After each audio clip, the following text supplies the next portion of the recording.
Welcome in to this week's episode of Unrolled Stories, a weekly D&D campaign set in the world of Elvoria. We're back with these wonderful humans, once again Dan and Emma, who's too busy being a scientist, to roll some dice, attempt some questionable accents, and hopefully tell a decent story. At the top of this episode, we have a few announcements to get through, so I'm going to first of all pass over to Andrew. Shut up, Gethin, there's no fucking time! He's ascended and we're all fucked!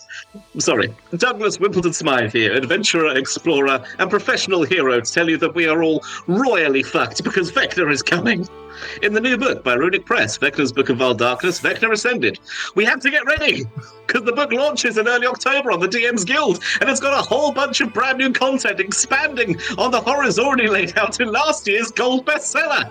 Extra content that sick fucks like you, Gethin, can use against the good people of these planes. Oh, fucking hell, it's got so much content crammed into it. There's new curses, new monsters, an entire new fucking vassal, Ondicarius, Vassal of Desolation, they're in there now. Oh, heavens and hells to Betsy, we're all fucked. Because DMs can go there to the DM's Guild and they can pick up this book and gain all the dark knowledge they need to create their own horrifying campaigns. So, my dear adventurers, stand with me and rise to claim your new abilities with loads of new spells and new magic items to empower you in the fight to come. So go, adventurers, fly, you legally distinct fools, to the DM's Guild this October to pick up your copy of Vecna Ascended and rise against the horrors, adventurers! Back to you, Gethin. What do I do with that? It's worth mentioning that I've written about like 80% of this book as well, so it's all my evil shenanigans coming to kill people. Who knows, maybe we'll get Andrew to actually run another session like he did last time as well. Anyway, yes, thank you for that, Andrew. In other news, the podcast, we're now up to episode 39 at the point this episode goes out. So if you would rather catch up on Unrolled Stories in an audio form, you can over on Spotify and Apple Podcasts. Please do leave reviews and all that good stuff, and you're getting 3 episodes a week until we're caught up, which I'm hoping should be around the end of next month, if my maths is right, but we'll get there. Just in time for us to take a break. And then finally, as always in this game, we make use of the Reimagined Classes, which are available over on the DM's Guild as a bundle, allowing you to embody Balrick, Lesley, Aderyn, and Ximori, or whoever you want at your own tables. If, the 2024 versions aren't up to your own high standards, maybe these ones are. And as always, all NPC art provided by Aderyn Angiolini's Art Venturing Guild, and the character art produced by @LiveDoodles. And Chibi battle map art, if used, is WeTheDreamingDesigns. So definitely do check them out if you can and support real artists. With all of that out of the way, I think it's time to continue telling our story.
Previously, in the city of Zir Dothras, in the aftermath of Ximori's brutal, mind-controlled attack on the party, they found themselves split up in varying problematic situations. Aderyn and Balrick were being questioned by one of the magistrates of the city.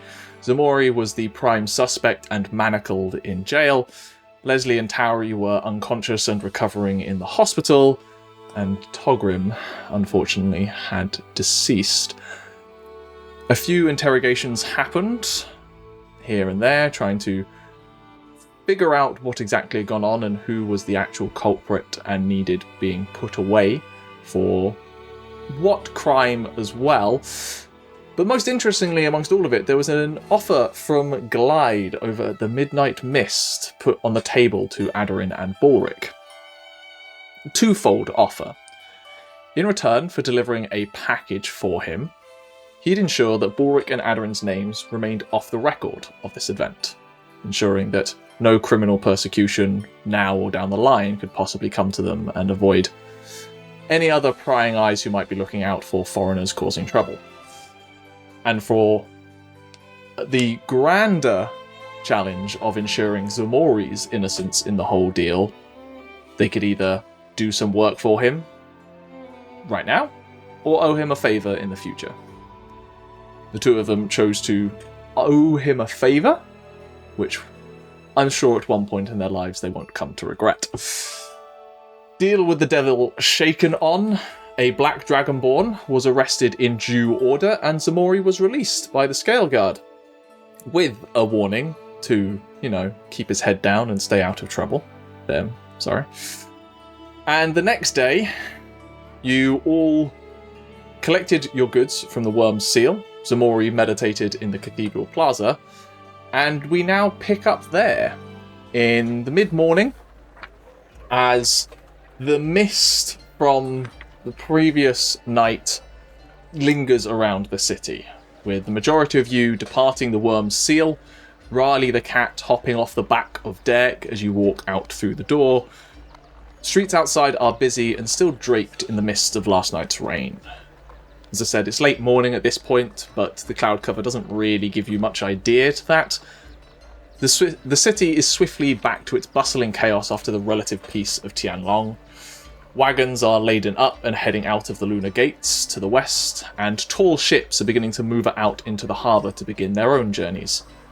So, for the four of you, or three of you who are here walking out of the Worm's Seal, what's on your minds? What are you up to? Don't know. I think we should all go back to the house and have a chat. Hey. Just a little bit of bookkeeping, Geff. Could we say that I would have bought ink and paper? Would I need Electrum for that? No, you'd be fine on that. High quality paper and ink is fairly Or attainable. I can only buy 100 because I only have 160, so I won't have enough for Tiny Hut at the moment, but I'll get enough. I can throw you some gold your way. Bank of Balrick. No, it's okay. I've got. Did we did pay the 650 Electrum up front, didn't we? For the other Yes, we paid. Yeah. We literally used all of it. I have another 600 gold. It's up to you. Do you want a tiny hut for when we level up? Useful. I mean, Balrick himself is like, what's the point? I can make shelters. What does level up, you say? What is this? Balrick will go. If you mention about the tiny hut and stuff, Balrick will go. I mean, I can make us shelters, but if it's important to you, I've got some spare gold. Do we think as a party it's something we would want? It is magical.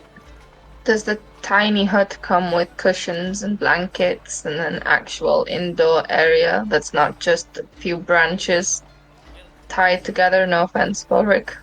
I have no idea. I've never used My it. craftsmanship is decent. I won't have you besmirching my craftsmanship. And not besmirching, it's just different. How much gold do you need?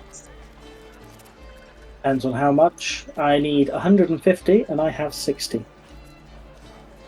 90 gold is very doable. Tell you what, just to show, not to show off. No, I won't do that. I'm going to do 90 gold.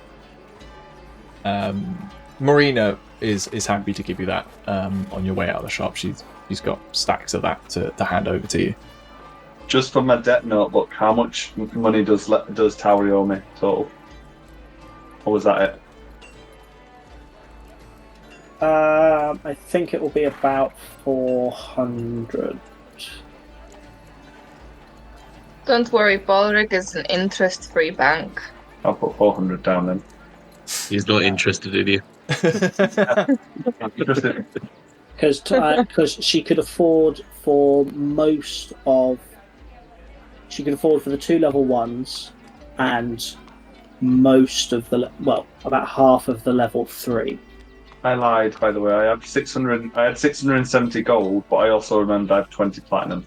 So I have about 800 gold. When did you right get platinum? When did I give you that? You paid, I think someone paid in platinum at one point. One of the things. Oh, Glide you probably gave me a lot of free stuff. Yeah, Glide you gave me a probably lot of gave you free platinum, stuff. Yeah. He also gave you a bunch of gems. Yeah. Sold them, gave them to the bank. That was Yes. what I gave to the bank.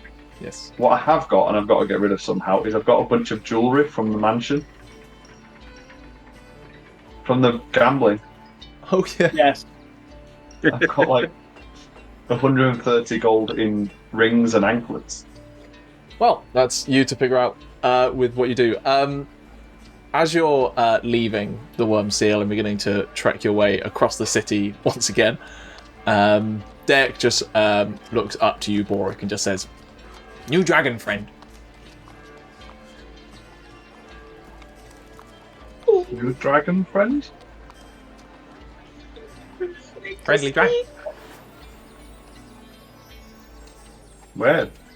Friend of dragon. Friend of dragon. Dragon friend. So confused.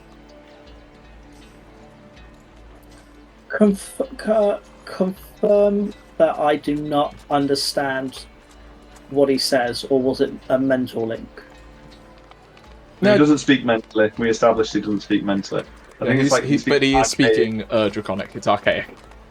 Yeah, that's what I was thinking. I might get like every other word, but I wouldn't get. You would probably get dragon friend well enough, but it doesn't provide you any more context. Yeah, I'm imagining it's like the equivalent of Old English.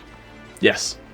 You know, when you read Old English and you're like, I recognise that word. I don't know what it means. Or if I say this sentence out loud, I can sort of get it, but reading it is impossible. Yeah. And Deck continues walking on through the crowds. You're dodging your way through the various carts and wagons as you head up. And just as you're about to enter the doorway to the house that you're in, Balrick, you hear something in your head. I'm hearing things in my head now. Yeah, you are, I'm afraid. Just Master Balrick, Glide would like to ensure that you will come and collect the package you kindly offered to deliver. The Midnight Mist this afternoon. Not there again. Oh, You recognise this Fine. voice to be the voice of the Drow woman the drow. that was with Glide. Can I respond? You can. It's up to you. You have no idea what this spell is, I don't think. I'll go. Oh, alright. There's an audible eye roll. I say, I type asterisk, eye roll, asterisk. Yeah. Alright. And then you open the door and walk in to find Ximori sitting comfortably in an armchair, I presume? I've got back, and I'm not sitting comfortably, but just sort of sitting facing the door, Ximori's not allowing themselves to be comfortable. just sort of not quite sure what I'm doing. Because, like, on one side, Norak's away and I'm free. On the other side, I keep looking around and seeing bits of Togrin stuff, and it's really getting to me. You alright, buddy? I'm not sure. Where have you been? I went up to the temple to pray and give my respects and try and think a bit. Because, I mean, good news, they got Norak. He's away. They've got him. but I'll give Aderyn like a sidelong look. Roll me an insight check, Ximori. Because me and Aderyn would absolutely know that 4. it's not Norak. Don't even because see it. we the deal. Is it something that I would notice passively? I'm not looking at it particularly. Possibly. I've got 15. I've got an 8 passive charisma, so Yeah, okay. Tauri notices the shared glance. That's all you get. No, I didn't expect anything more than that. Cool. I don't say Aderyn anything. probably keeps us going because Aderyn's got a passive 15 just on charisma. Yeah. That. I mean, the fact he's not here, he's dead, isn't he? Yeah. But you knew that, didn't you? Yeah. I didn't mean to hurt any of you. We know that. And That if you wasn't want on me to leave, I understand.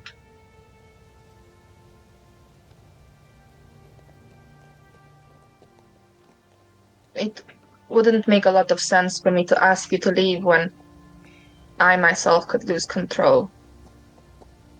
I know you didn't mean to hurt us, and I know you weren't in control, and I don't blame you for what happened. I just want us to resolve it. I don't think it was you losing control there. Someone else took control. Still, I'll get up and I'll take a dagger out from behind me. If anyone feels they need to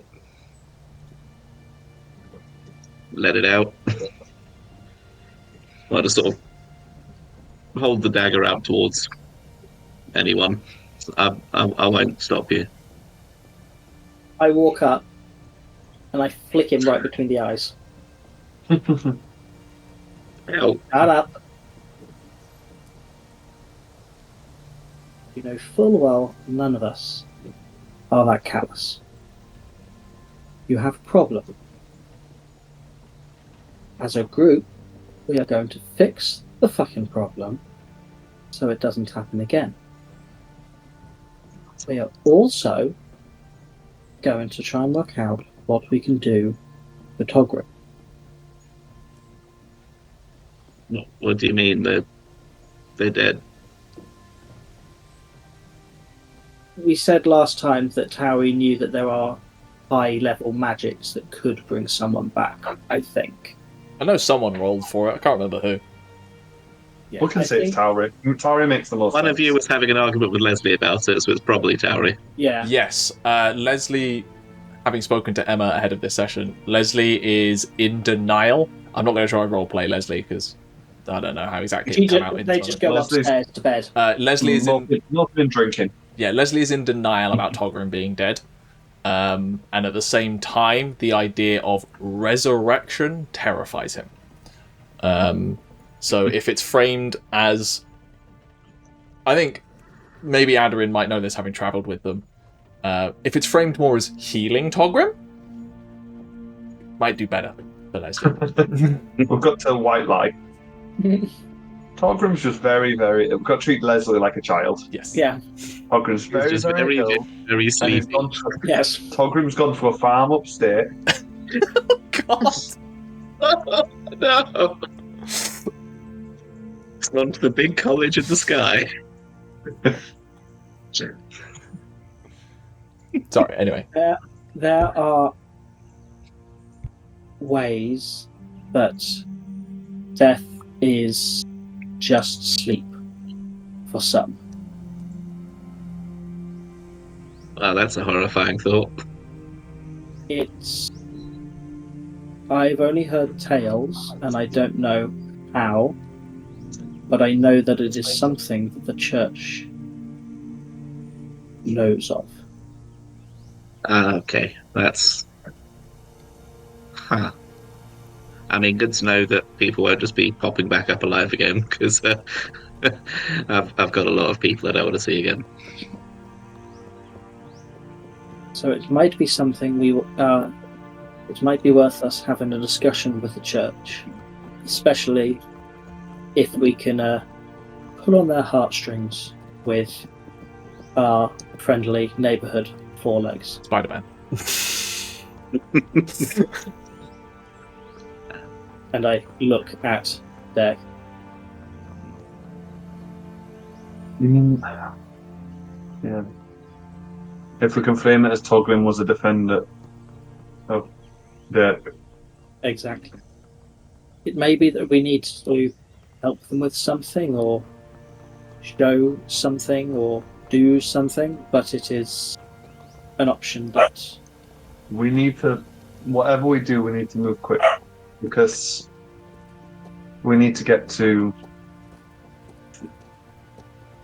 Pause for look up location. Press That's J, right. open journal. And Vander. We need to make it to Vander, because we've still got to help with the fires. I mean, that's what Tolkien would have wanted as well. Tolkien was interested in helping that. It might also be worth sending somebody to speak to his professor. They may also be able to poke at the church. And contact his family if he has any. As it He is, said something about a guild in Andaman, I think it was. the Clockwork Guild, I believe. Yeah. Well, Vander's on the way, I believe. yeah, pretty much. It's just off the main road. So how long were we all thinking of staying in town? Just because I've said, like, okay, so this, and I'll show the tattoo. This stops me, like, speaking about my past quite a lot. But I told the guards that if they can find some way to, make me speak, that I'd want to give my testimony, I guess. But they said it might take a day to, like, find the stuff. We've got a lot to do. We're already time limited. Vander is, I'm judging from the map, it was a 7 or 8 day ride, a hard ride. And it's 7 or 8 days until fires. So we can't really... Yeah. We need to be off Around tomorrow. We should have been off today, but we're going to have to go off tomorrow and rush. If we go, we can come back here afterward, right? There are things we need to do here. And she's going to look at Balrick, and mentally she's going to tell him, we need to kill Norak. I'll respond with, we need to find Norak. Bryn, you had a question? Yes, I've looked at Ximori's tattoo before, haven't I? Because I was the one Sure. who... I'll take your word on it. I don't remember. Yes, you have back in the swamps. Back in the swamps, because I saw the chain links hiding underneath the tattoo with detect magic. Yes. Yeah, you would have. Would I be able to feel that with a bit more practice, I might be able to get rid of it myself? Roll me an Arcana check.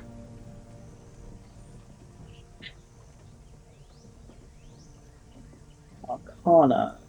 18. 18. You've not done a deep investigation into it, but and you're not necessarily a practiced arcanist. Yes, would be the short answer, but you don't think it would be relatively simple. The combination of it being a permanent piece of body art in combination with a magical enchantment. For a modern terminology, it's almost like two-factor authentication. Like, there's two things that you need to get rid of simultaneously. above the table, would Dispel Magic do it? Dispel Magic might be able to get rid of the magical component. Yes. But as long as the tattoo lingers, there is always a chance that would only be temporary. Okay, cool. That's fine. Right. That's what I mean by Thanks. two-factor. Like, you need to get rid of both the enchantment and the physical manifestation of it. Cool. That's fine. Thank you. I mean, yeah, if we've got stuff to do, we need to. I can always come back to give my testimony and stuff, but I give them time to find the thing they need to make me. And With time, it might be something I can do, possibly with Aderyn's help, as she's more in tune with certain magic. Do what? Get rid of the magic on your tattoo. I can't promise anything, but it might be possible by us. Oh. Huh. Right. Yeah. I never thought that was an option. Huh. Well, now that Norak's away, I mean, it's as long as nobody says those particular 6 words around me, we should be fine. Yeah. Aderyn's going say them to. backwards. I don't remember them being said backwards, so I don't know what would happen. Let's just not think about the words. Yeah, that would be Something. nice, to be honest. It's not nice when it's happening.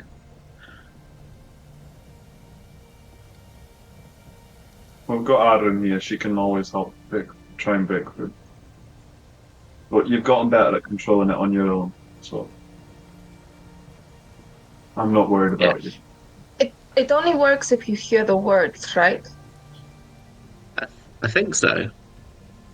No, Like cannot. there was a bunch of stuff that they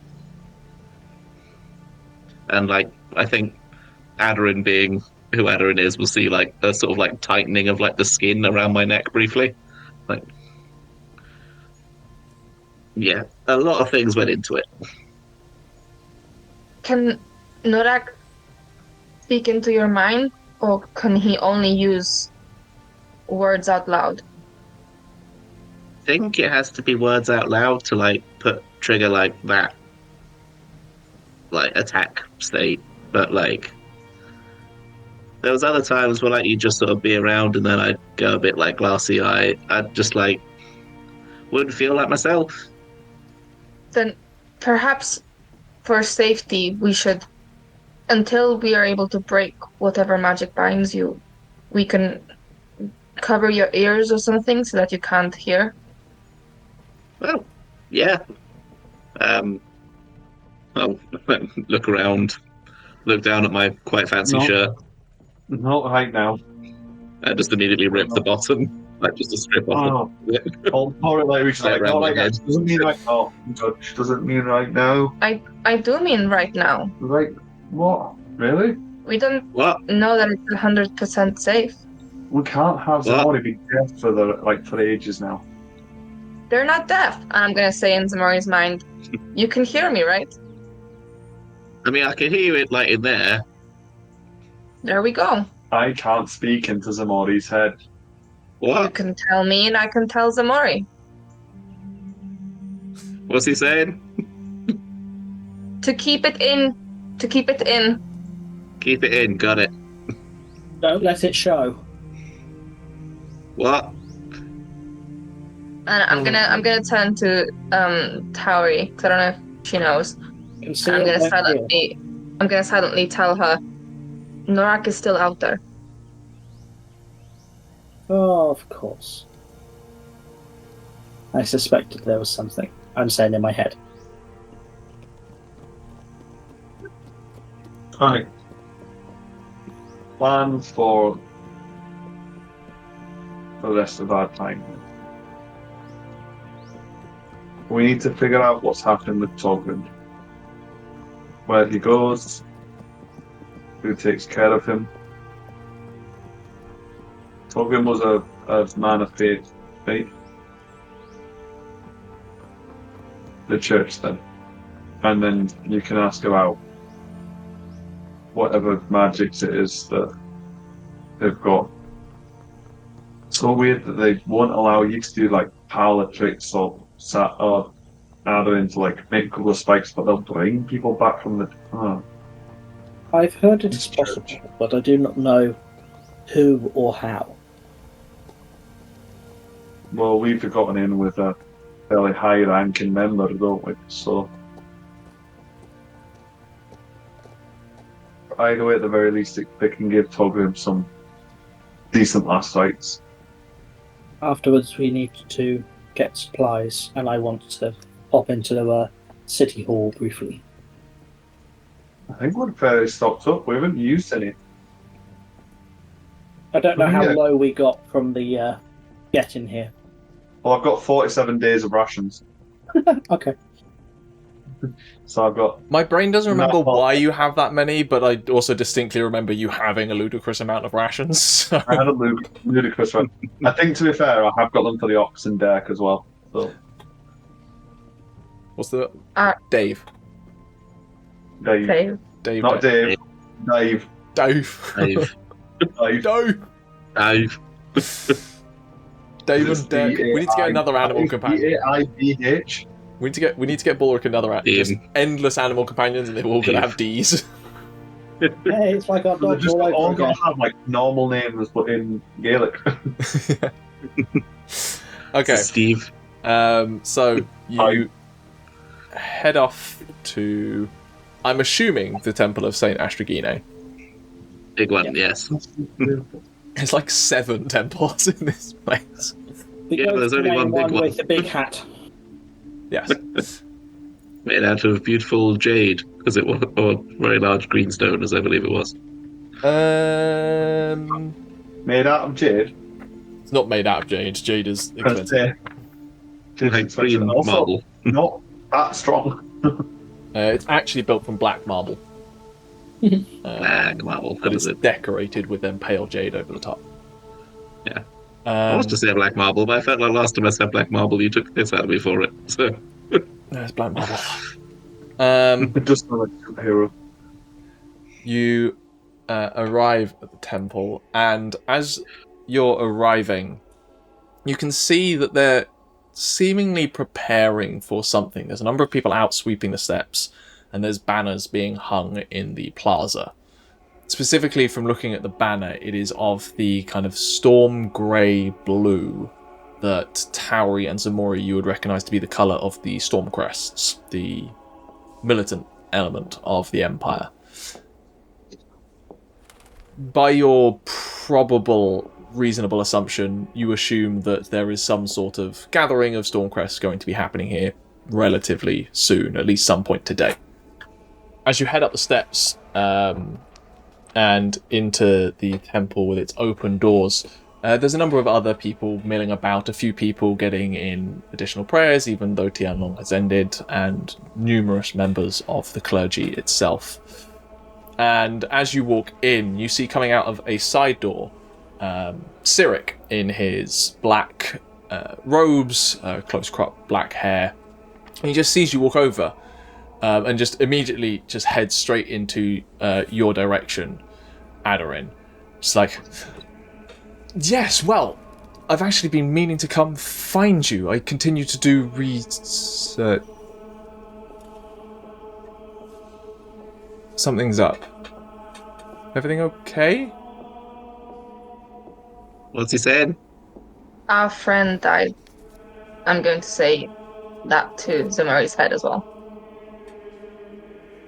Oh. Oh. I'm sorry for your loss. Do you need a private chamber or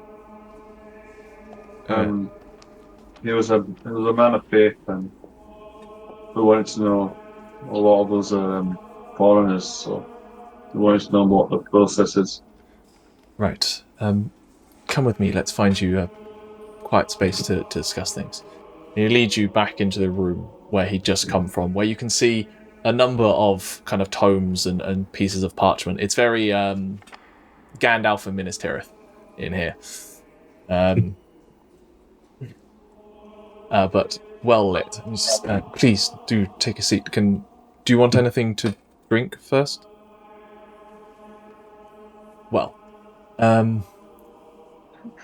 Just picturing Ximori. Like everyone else goes like this, so Ximori's like. Well, they're dying of this. Ximori hasn't drunk anything in like 3 days. So it's like, I could really use a drink. Oh, they're all shaking their head. No, whatever. Guys, I've not been offered a drink or anything, but they're all shaking. I should shake my head. The matter of one's passing within the religion of the Jade Knight Church, as I'm sure a few of you know anyway, is more of a celebration. They have joined their inevitable place in the angelic choir and reached their final place alongside her side. So, while it is certainly sad for those of us who must continue on without that person, you can be safe in the knowledge that they are serving a new purpose, a purpose that they were always destined for. And at the end of the day, their song will find us again in the wind and the rain and the swaying of the cornfields. If you're curious about specific burial rites that can vary depending on your specific denomination, very few are buried these days, most preferring some form of cremation, but it's entirely up to the wishes of those close to them, or whether they left anything behind before they departed. We were thinking more along the lines of perhaps just coming back to life. We were thinking along the lines of, nope, we just don't want it to happen, so can you fix that? That is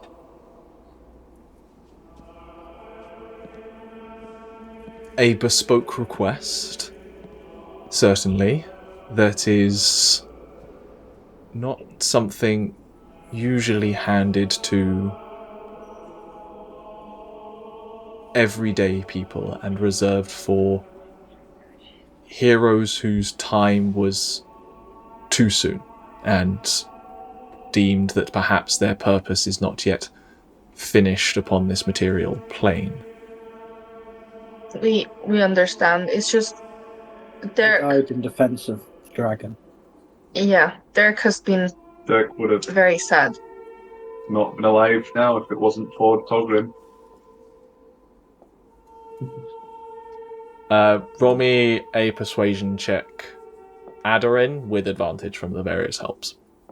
Okie dokie. Sitting staring at the water jug. I assume it's not possible for me to give bardic inspiration. I don't think there's a way in this moment. That's fine. Unless you sang your justification. Dirk was a savior. 23. Right. Very persuasive. That certainly should be weighed up, considering Derek's significance and import to the city and to the church. I have never conducted such a ritual myself, but I have understood the practice and believe,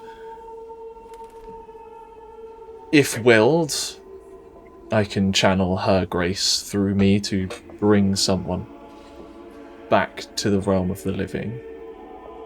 But these sort of actions require significant consideration as to who is being brought back and why. I respect that you Yeah. Of course. you bring up this point about Togrim, but hopefully you can make me further understand their importance in the world and the role they have yet to play.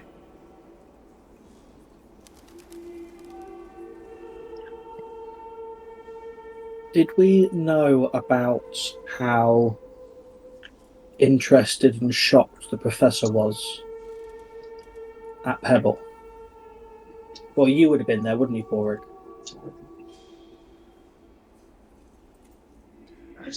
Boric, I do believe you were there when Togrim signed his writ, correct? Yep. Cool, so you would have seen his blood be taken and the whole centrifuge moment. Yeah. Cool. I'll give you from that, with your relative scores, that you definitely at the time noticed that Professor Leanne was intrigued by the nature of Togrim. Because outside of his importance to us and his role in protecting the dead, I know that Professor Lane at the university is also interested. There's a vested interest. Right. I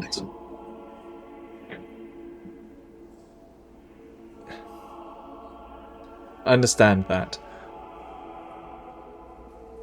Is there anything perhaps pertaining that... I want to help you. I do. You are reasonable people. You seem... Something about you seems connected to this world. But there is still protocol and decisions that aren't necessarily mine to make. So anything you can provide that would sway the Pariarch themselves. And don't take this the wrong way, I have a more lenient opinion of our fellows at the Amaranthian Institute than most in the church, but I hesitate to use that as a argument with the Pariarch.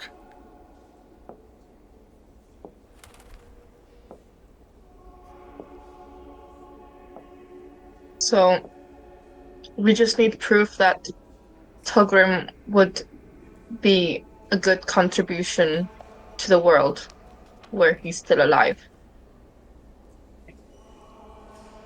A good reason to believe that he would be. Proof is hard to come by for events that haven't happened yet, of course. So, well.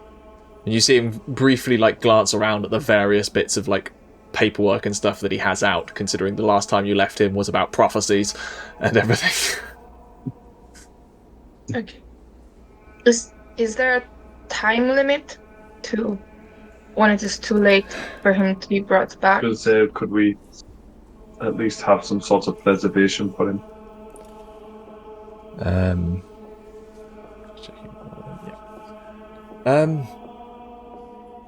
These matters, the strength to bring someone back from the beyond, the power needed, the complex rituals it required vary depending on how long they have been gone. Assuming this hasn't literally just happened, I would imagine you would have a lot more wear and tear in you if they did. You'd probably have a few days. We can take his body into rest within the States, should you wish. I'm more than happy to do that. But the Pariarch is right now preparing to give a blessing to the Stormcrest Legion. So he is possibly distracted. And perhaps I could convince him relatively soon. It's up to you whether you wish to wait for whatever purpose or whether you wish to make your case now. Do I have some water? Oh, yes, certainly. He gets up and brings over a kind of a small metal jug of fresh water and matching cups. Thank Do you you. think it would be better to do it now or to wait? As soon as possible would be great, but can we make a case? What are we talking about? I will relay like a quick summary into Ximori's head. And basically like finish it off with, we need to prove that Togrim deserves to be alive. Oh, I've been having the wrong face this whole time. I think regardless, these kind of favours from the church are no small element. There is significant cost in material components associated with these rituals anyway, and it is reasonable to expect you to provide those goods if you are the ones making this request. And if I know Pariarcha Brachus as well as I do, he will expect a favour in kind. What that is, I don't know. I'm not privy to his thoughts. Could he be swayed by the fact that he would be owed a favor from those who guard Dirk? We know how important he is to the church. I think he'll be expecting that favour. That won't be a swaying aspect.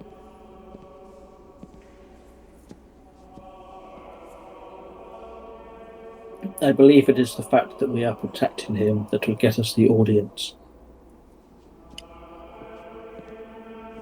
Lots of favours flying around nowadays. Do you think we could get an audience today? Because we were planning on leaving tomorrow. There's something we need to do that Togrim would have wanted us to do. Certainly. Wait here, will you? I'll return in a few minutes. And he stands up, gathering a bunch of the paperwork that he had been holding when he first came to talk to you, and heading out of the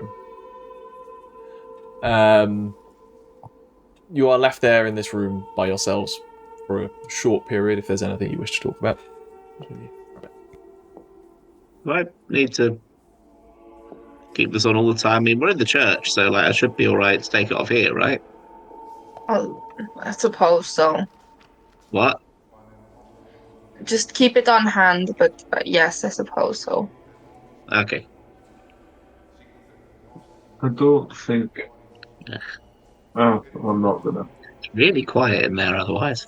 What? Like, really quiet.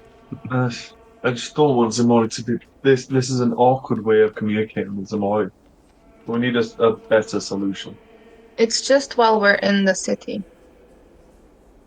What do you mean? I mean, he's locked up, so it's fine. So Yeah. You could break free. apparently the scale guard are really good. They weren't worried about me, so You'll be fine. You'll be fine. yeah. After a few And besides, like, you've all like got your stuff now, so if I do go a bit off the edge, you can just, whack me. Before they come back, I will be given bardic inspiration to Aderyn. Sure. Just saying, kind of, you seem to be taking the lead. You've got this. Thank you. What's the bardic inspiration again? Is it D6? Yes, Yeah, currently. it's D6, Yeah. isn't it? Yeah. After a few minutes of waiting, Cyric returns, stands in the doorway, and she goes, "You're fortunate. He has a few minutes before he prepares for the blessing, so come with me." And he leads you to another section of the cathedral, kind of back chambers, where you come to a very well put together dressing room, almost wood paneling everywhere, a couple of floor length mirrors, a number of kind of wooden mannequins where different ceremonial robes are, clearly for depending on what the situation is, what the particular holiday or religious festival is. And in there, you can see sitting at a small writing desk with an ink quill in hand, just seemingly writing something up, is the furbolg, long-eared, elderly form of Pariarch Brachus. He kind of finishes up and just holds up a finger just before finishing. And then he kind of just turns around on his seat.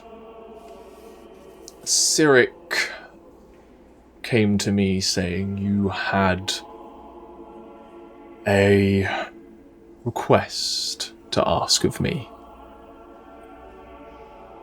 That is correct. It's no small request that we bring forward to you. Our friend Togrim, he was a core member of us who protect Dirk. He died protecting Dirk the other night in a vicious attack, which we believe was against the church. And we were hoping there was some way he could be brought back so that he may continue his work, not only guarding Dirk, but strengthening the bond between Dirk and the church, and while offering much that he has to offer. I heard about this incident, and I have also heard that the culprit has been detained, which is good news for the city and for Dirk here. I am glad he has such steadfast and willing protectors alongside him. I can't claim to know you particularly well, but your actions, as long as I have known you these past few days, and your care for this Drake, interest me.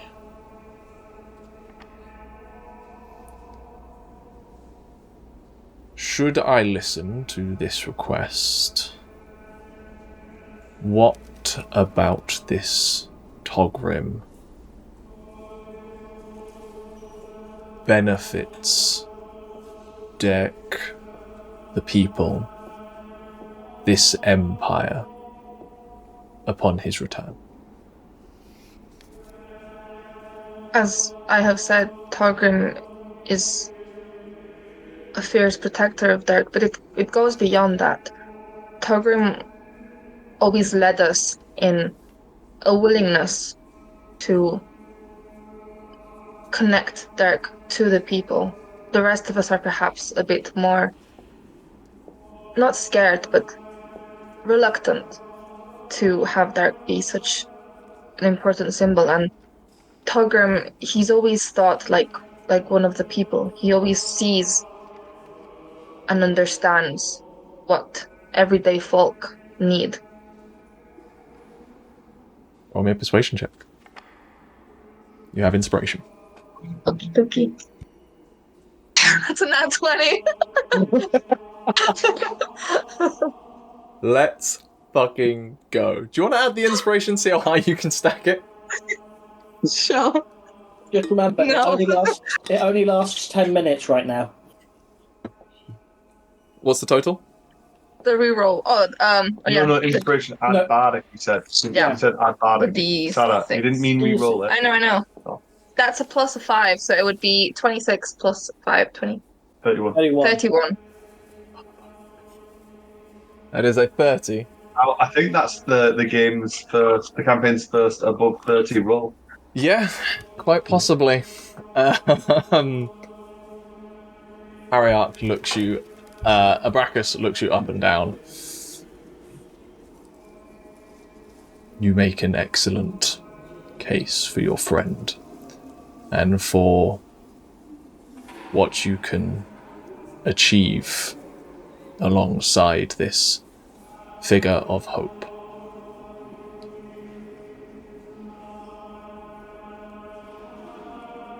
Cyric, see to it that Togrim's body is collected and you may conduct an attempt at bringing their spirit back. However, from the 5 of you, I would ask 2 things.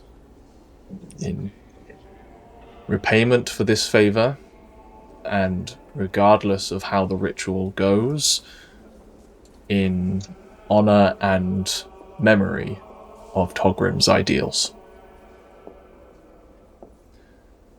Firstly, swear to me and to this church beneath this holy site that you will do everything in your power until your own final breaths to ensure the safety and continued presence of Dek within this empire. As a figure of hope of days to come beneath her blessings and that of the guidance of her descendants. I swear by the Jade Mother, for as long as I draw breath, I will shield this drake with my body until I am returned to her choir. This I swear.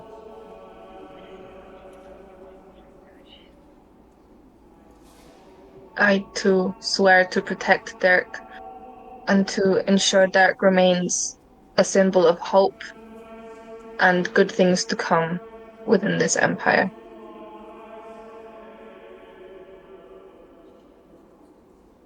I swear to protect them as if they were my family and of my own blood.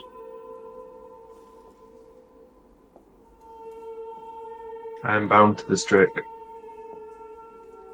There's no swearing needed. My fate is entwined with it. Excellent. Secondly, as a gesture of good faith to the temple that has brought your friend returned, I would ask a gift from Dek himself. A single gem from his crest to act as a eternal symbol and treasure of the city of Xir, such that wherever he is within the world and within the empire, the people of Xir have a token to remember the icon and paragon of their city.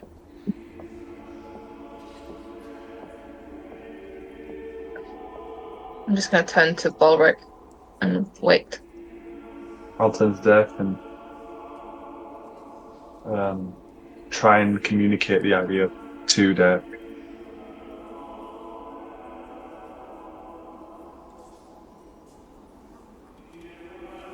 Will hurt?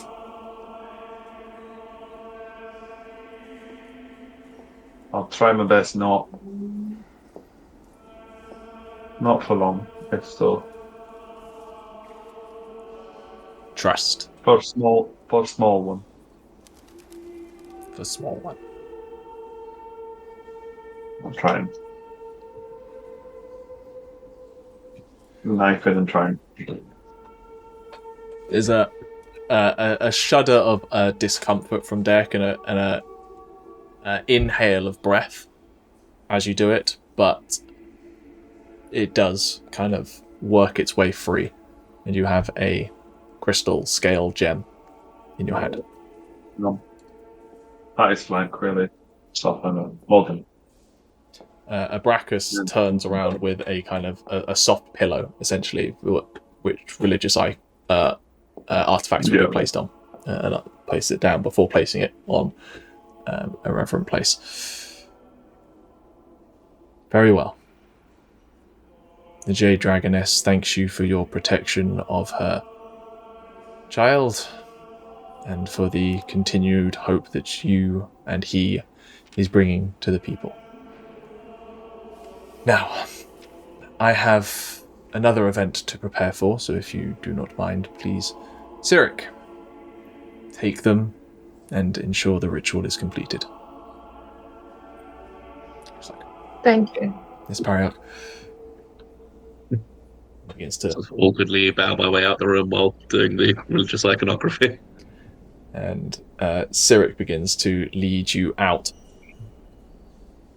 Well, that went a lot better than I expected. You are a very persuasive young lady.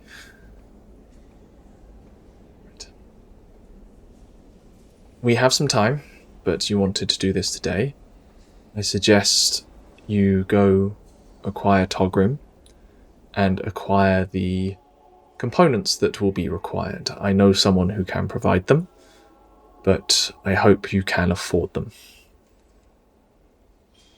And he gives you the name of a jeweler's in the upper quarter, where you need to acquire 500 gold pieces of diamonds.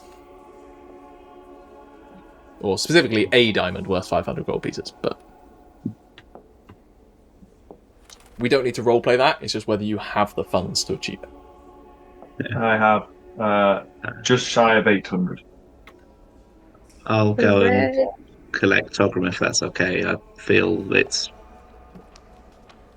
Hold on, actually, did I give you 500, your 500 back? As in, is it on your sheet? I'll be back in a minute. I have 12. Okay, no, that 500 is yours. Oh, that's... I'm willing to spend this to bring Togrim back. Yeah, and take my... Well, whoever's got the money on them. That's what Just reach into a pocket and... Reach into a pocket, hand my 8 copper. Ximori. I've got a ring somewhere as well. Ximori. This one. Right. If you need to make sure Togrim's got something nice to eat when they're back. Or a gift for Togrim. Yeah. Yeah, okay. I'll put the little swan and pearl signet ring back in my pocket. Swan and pearl? Yep. Do I see that? Yeah, with your passive investigation. Hang on, what was that thing?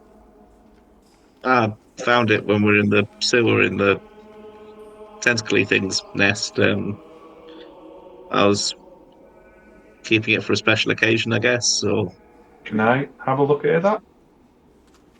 Yeah. Is that the swan pearl that I saw in my dreams? Mm-hmm. And the exact same one of the person you talked to at the party terribly. Shit. That I talked to? Yeah, you spoke to a guy at the party. Oh, yeah. You're really bad at it because you have a charisma of 8.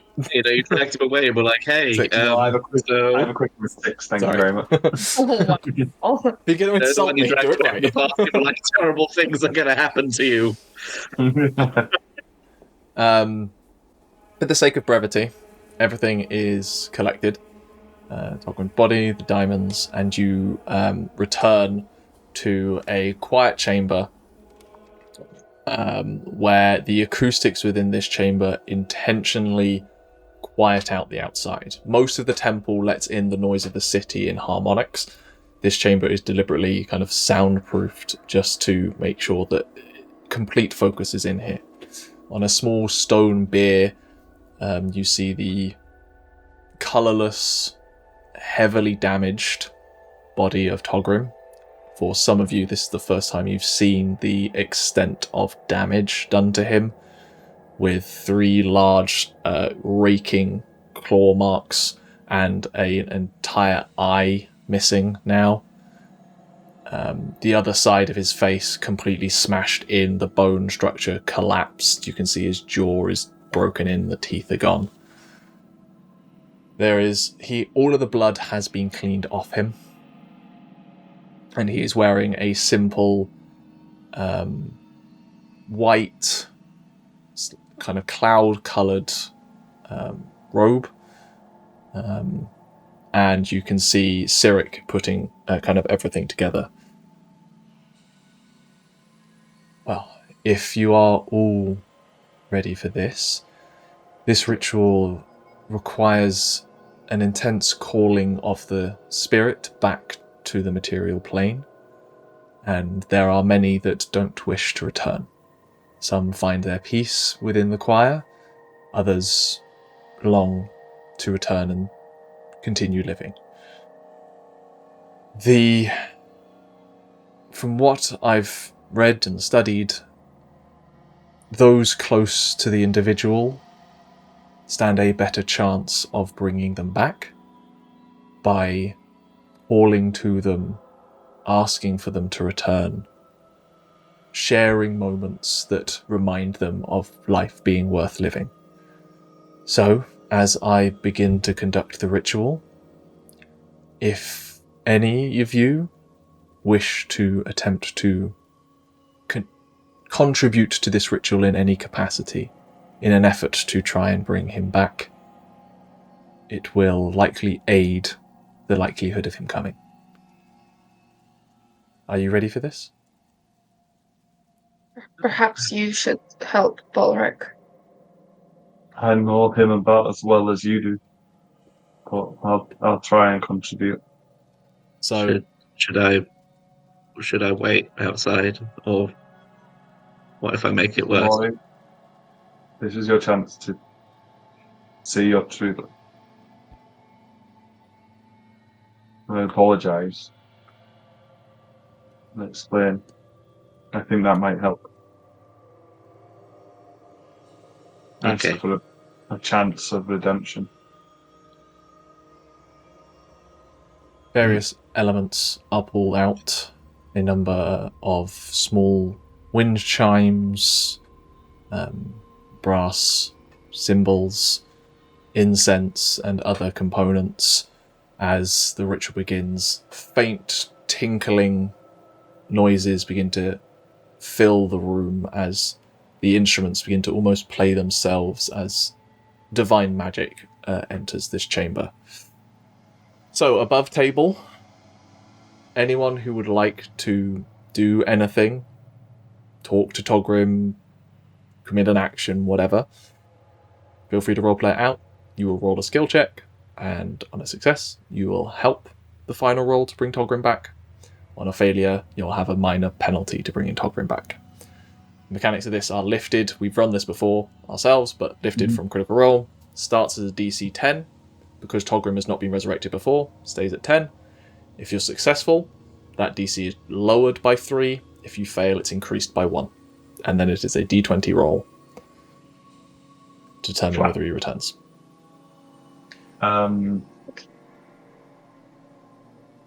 Yes, Brett.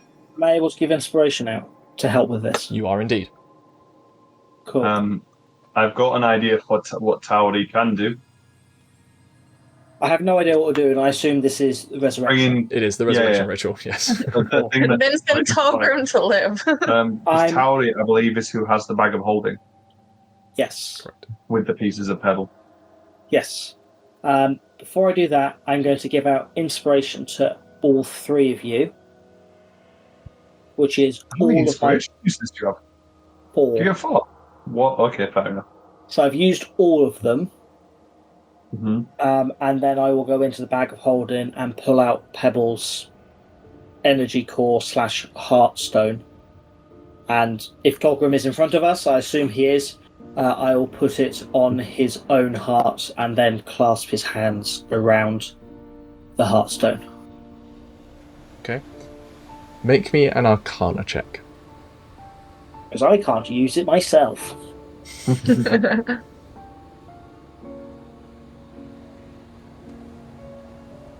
come on. Fine. 17 plus 4, 21.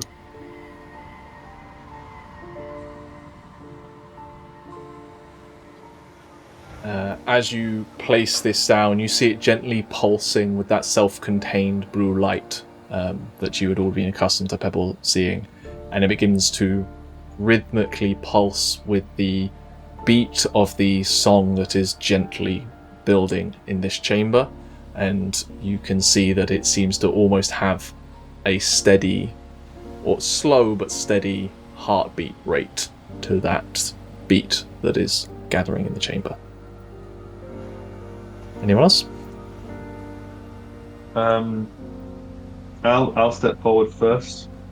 And I do. It's trying to tie this to a skill check that isn't charisma. But that's not all I want to do. I just want to be like, well, Kaldruin. We didn't get to know each other long, but I had a lot of fun with you around. We worked well as a team, investigating and such. We'll like you back, buddy. That's about it. Okay. Roll me a straight charisma check. It's not going to be a super high DC. Oh, 16.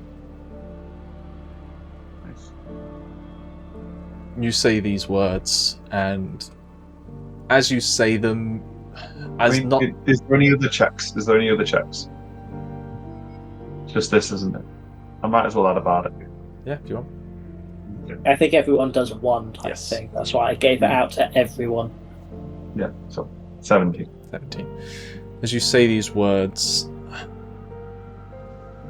unsure in terms of being a man of faith and also having gone through loss before and essentially witnessing a miracle that you didn't get for the people that mean the most to you, there is a power to words, even if you don't understand them, that seem to just catch within the chamber and add to the reverberations.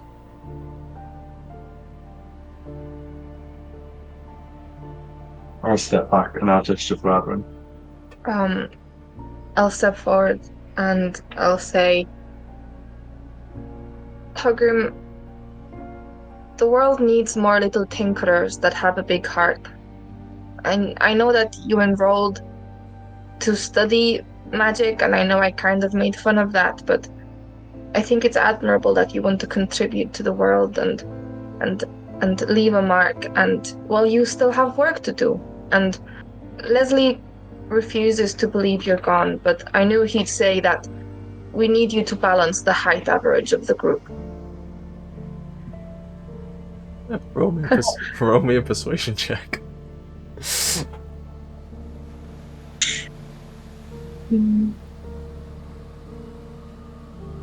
23 with the bardic inspiration. She's rolling hot.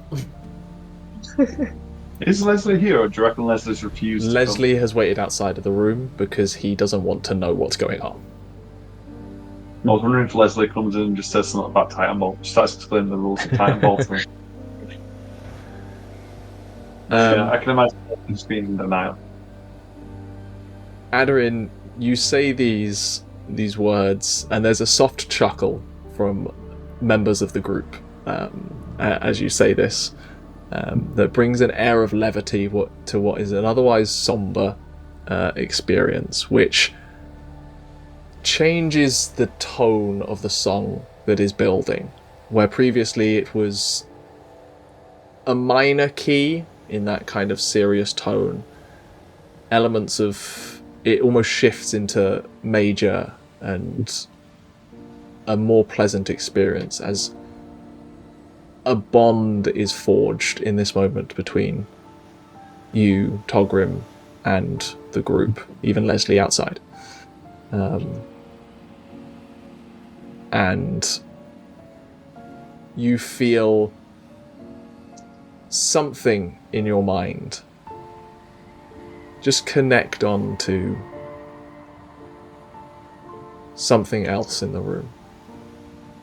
There is another presence watching, listening as to what is going on. Ximori. Ximori's gonna come forward and almost make that religious hand sign again, but falter and just reach out and take Togrim's hand in his little hand in two of Ximori's much larger hands. And Togrim, I'm sorry, and if you don't come back, I'll understand, but the world needs more of you and less of me, and I'm going to be around a long time without you, and I need someone to keep me on track, you know? I need someone to tell me the smart thing to do, and I need you, man.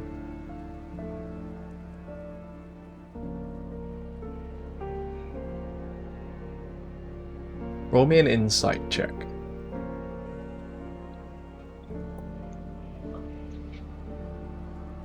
Natural 20. With a 2 on the inspiration for 22. As you're saying I these... think Go on. as Ximori just sort of drops to his knees, their knees, and for a moment just the ageless nature of the full-blooded elf here just reveals how long I've been around and how much longer I've got to be around.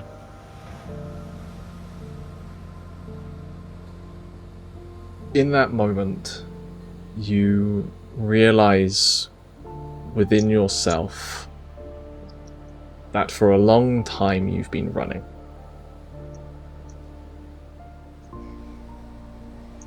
Afraid and unable to face consequences and your own past.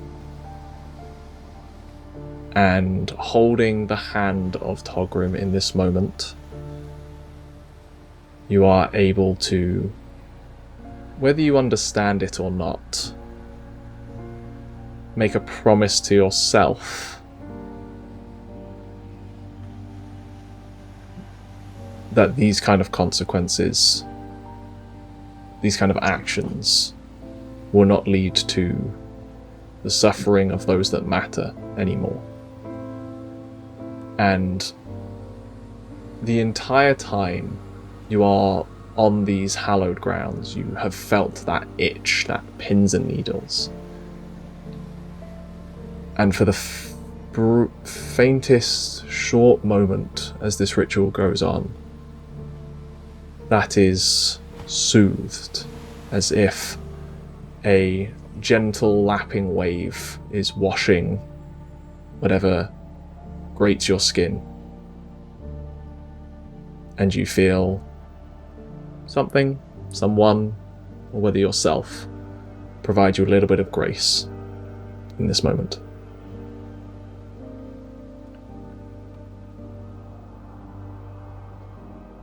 Cyric begins to utter draconic words of significance and divine holy power, and the resonance within the room begins to catch those words as every action you have taken builds to a faint, soft crescendo.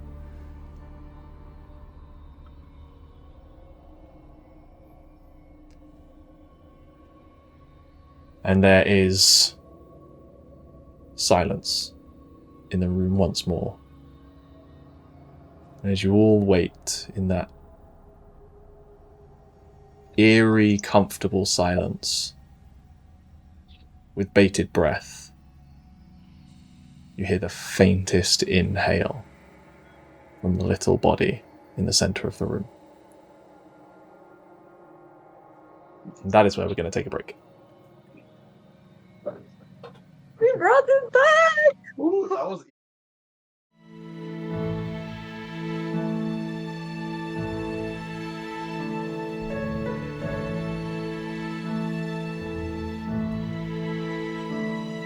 And welcome back. Back from our break. We'll pick up right where we left off. With the ritual concluded,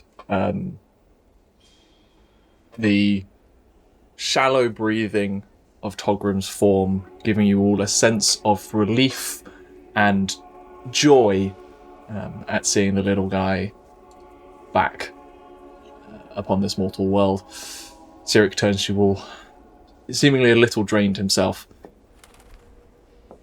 Well, that went as well as it could have. Don't think in any small part thanks to all of you. So, he's going to need some time to recover. The wounds will linger and need caring for. And the act of coming back from the afterlife is no small feat. So, we'll probably look after him for a few days, and that's up to him what he wishes to do from there on out. I wouldn't be surprised if he would prefer some time to recover longer than just a few days. But I'm not sure what you have left to do today, but I did actually have something I wanted to talk to you about. If you're feeling able, I understand if you would need some time. Aderyn's gonna run up to him and give him a hug.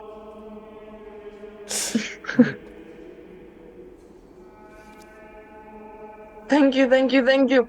Yes, we can talk. I suppose outside.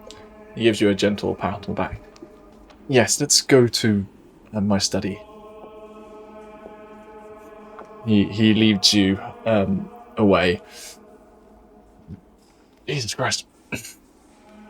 He leads you back to the room where he was first talking to you, where various bits of paperwork are still out. Last time we talked, I said I was going to do further research into the elements we'd uncovered about the prophecy, and varying other elements from that book. Well, I from what you were implying, it seemed you were somewhat headed off, so I wanted to make sure you had all of the information needed before I left. I found some further snippets from the same scribe of that poem we found. And I believe this scribe, who is given the name Bishop Balar, had direct access to the original copy of the Liber Perfecti Carminis. Now, he clearly didn't copy everything down, and what he did have was snippets, so I have requested of the Pariarch to be granted authority to go to Andamon and get access to the Avashar Vault to hopefully find further, more concrete pieces of evidence as to what Deck's presence means within the Empire. The snippets that I have here are fractured scripture and prophecies, and trying to piece them together is proving both fruitless and frustrating, if I'm honest, as well as the fact that it's intermixed with the bishop's own musings on the matter, which further complicate what is fact and what is opinion. Now, I haven't found anything that particularly references, I believe, any of you. Nothing that I think aligns with your personalities, appearances, or anything that I know of you. But that doesn't mean I won't find anything once I have access to the true copy. I understand this is not necessarily useful information to you, but I felt it was pertinent that even though some of you felt that the phrasing in that the passage of He Comes was too close to home for some of you, I almost wanted to try and assuage your concerns that you don't appear anywhere else as far as I'm concerned. So far. That is huge news. Thank you. And I cannot wait. We cannot wait to see what this true copy that you're going to access has to say. I'm sure it will enlighten us further. Yeah, well, I'll be heading to Andamon in a couple of days. I plan to travel with the Stormcrest Legion as they're passing that way and should provide some element of secure protection on the route. So, I hope that wherever you end up, we perhaps see each other again. And maybe I can find some other interesting information for you. Or if nothing else, interesting information. Stop. I know some of you are interested in knowledge as a concept. So, I did find some things that might be interesting to you specifically, my lady Aderyn.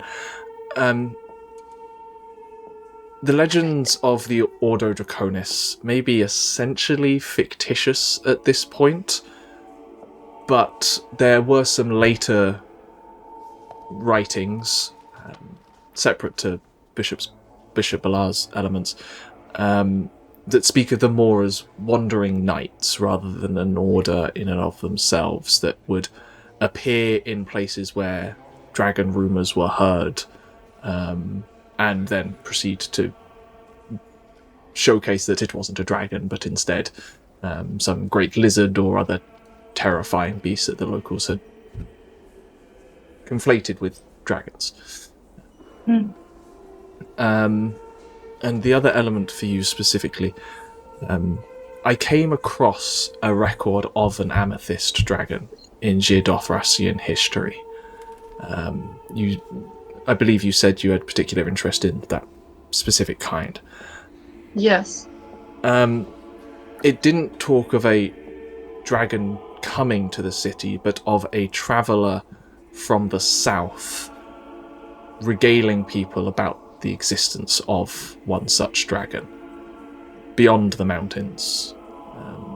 I believe the Loringa coastline based on that information, but all it says is south beyond the mountains. This was 2-3 centuries ago at this point, so whether that is credible information now, I don't know, but it's at least something, and I wanted to make sure you heard it. They appear the fewest, the least in all records. Most other dragons appear fairly often. Amethyst are extremely rare, so any word or sign is particular significance. That's curious that it is specifically from someone from Loringa. I did not... Unexpected. Yes, well, there was a time where we didn't have people from outside the Empire arriving on these shores, so record of foreigners is often quite poignant. So, I suppose for you, it's fortunate that they came here. Indeed. Thank you. If you do find anything else about amethyst dragons, particularly, do let me know. But your research is incredibly valuable to us. You're welcome. I hope I find something more in the Afasar vault, and perhaps are able to help the direction of the people with this sign of benevolence and hope that has arrived on our doorsteps. I'm certain the first soul will wish to know more.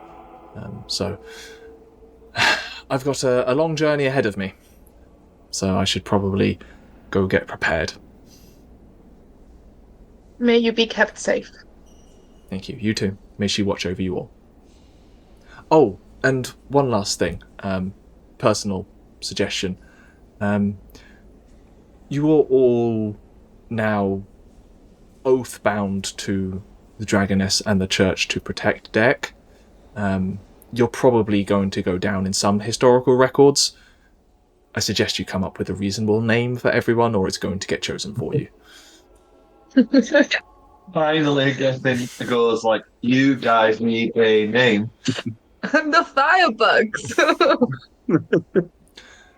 Just a suggestion. I know plenty of people who have had their monikers decided for them and weren't too happy about it. At least from my readings of scripture. But In that case, by the next time we meet you, we shall have a name. don't make oaths you can't keep. We are The DM Scanaln. picking us. Dude just called us out. May the winds guide you on your journey. Yes, and the DM begging us to please pick a Cyric party is my name. self-insert. How about the Scale God? Because we protect Dirk. Yeah, that's I get a bit confusing. I don't see any conflict there at all. No issues. No issues with calling ourselves the Scale Guards. Yeah, Scale Guards is. What do you want to do now? I would like to, before we leave, like root through my little bag of beads to find a bead that I feel matches like each of us. So like a nice like purple one for Aderyn, a sort of forest green for Balrick, like azure, like an azure one for Lesley. A similar sort of like more like sapphire blue for Tauri, and just quite a like plain red one for me. I'd like to sort of weave them together and basically leave them with Togrim. Is it, just from my understanding, like a bracelet or a hair braid or... A bracelet, I think, 'cause then Togrim can decide.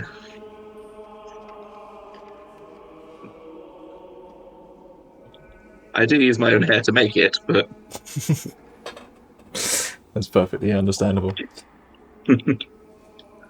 That might inspire Aderyn to leave the doll she made of Togrim with Togrim, so you can wake up to a little Togrim. Tabitha was here. Only mildly horrifying. Tabitha was here. she's made a bracelet of all your friends. They're all safe, I promise. Tabitha will protect them. Lesley has obviously met up with you at this point. He's kind of been unsure what to do with himself, so he's kind of just like been wandering around the cathedral. Doesn't know what to do with himself. But yes, at this point, it is middle of the day, and you can hear faintly coming from outside some sort of blessing sermon being given.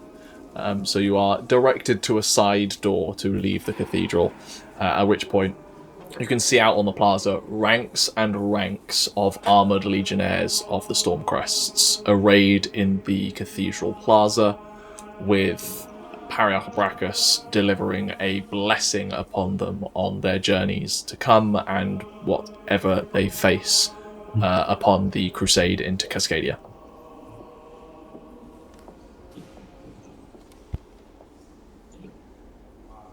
Sort of. Crusade? Sorry, I must have missed something. Crusade? Yes. You would probably be They aware were of this. recruiting for this when we arrived. Yeah, they were recruiting for this when you arrived, and you Oh, yeah, picked up cool. elements of it. There is a crusade currently being gathered at Griff Keep in the northwest of the Empire to head into Cascadia Reach, which the Empire has attempted to invade twice before and failed both times. But Sure, third but time's might the have been- charm. This might have been 4 days ago in campaign terms. It's like Yes. 6 months in real life. Yes, it is. Yes, so... This is back when we were level 3. no, you were level 4 when you arrived at the city. So we were then before we entered the city. When we entered the city, we became level 4, so it was in that session. You became level 4 after you defeated the Puck. Oh, yeah. But yes, yes, there is a crusade gathering, which I tell you, Balrick and Tauri, the fact that the Empire's grain fields are currently burning and they're planning a war, probably not a good thing. No. Sane Empire would probably Fine. stop the Crusade, considering there's inner turmoil. It's probably fine. Anyway, what do you want to do now? So it's just afternoon at this point. We don't need to do a bunch of the let's find Togrim's next of kin anymore. No. I mean, should we maybe let the... Do you want to let the university professor guy know that Togrim's going to be sticking around probably, but out for the count for a while? Togrim can probably do that himself once he decides what he wants to do. We can leave it as a note for Togrim to do. See you, Togrim. We're in it. We've gone to fight fire. Tauri will have kept the bag of holding just for the moment, just because Togrim is still out cold. That does mean the bag of holding's not going to fall apart. It does. Correct. Tauri's not going to steal it. She's going to leave it with Togrim before we head out.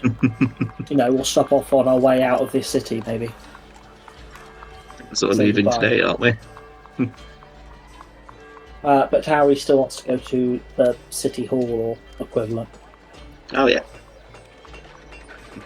I guess just go and tidy the house before we leave. Find out if Aderyn's we've got any gonna- last-minute supplies we need. Well, yeah, we can do all that. We're leaving tomorrow, I think. We're leaving in the morning. The decision. So, Or do we leave for, at night? for, Do we- for everyone's do we- full context here, the travel to Bandar, based on your maps, is approximately 200 miles. At standard travel pace, you cover 24 miles in a day. That includes resting and everything like that. So 8.5 days. Yes, you would arrive How at long? partway through day 9. Fast travel, if you push yourselves, and therefore aren't keeping an eye on the road or trying and are much more kind of attention-seeking on your route, you can travel 30 miles in a day. So you could do it in just over 6 days. And how obviously many you can days choose to do we push and whatever, should you wish. We need to do that, don't we? So, need? It's working out, do we need to do it on every day, or are there Sundays? See, I think the full moon is the new moon, wasn't it? full moon. But the full moon for this month actually exists on 2 days. So, you are currently on the 18th of Afakadare. The full moon starts on the 25th and ends on the 26th. All I know is it's 20 days to Entombment Day. You said it was the 18th, right? It's currently the 18th, yes.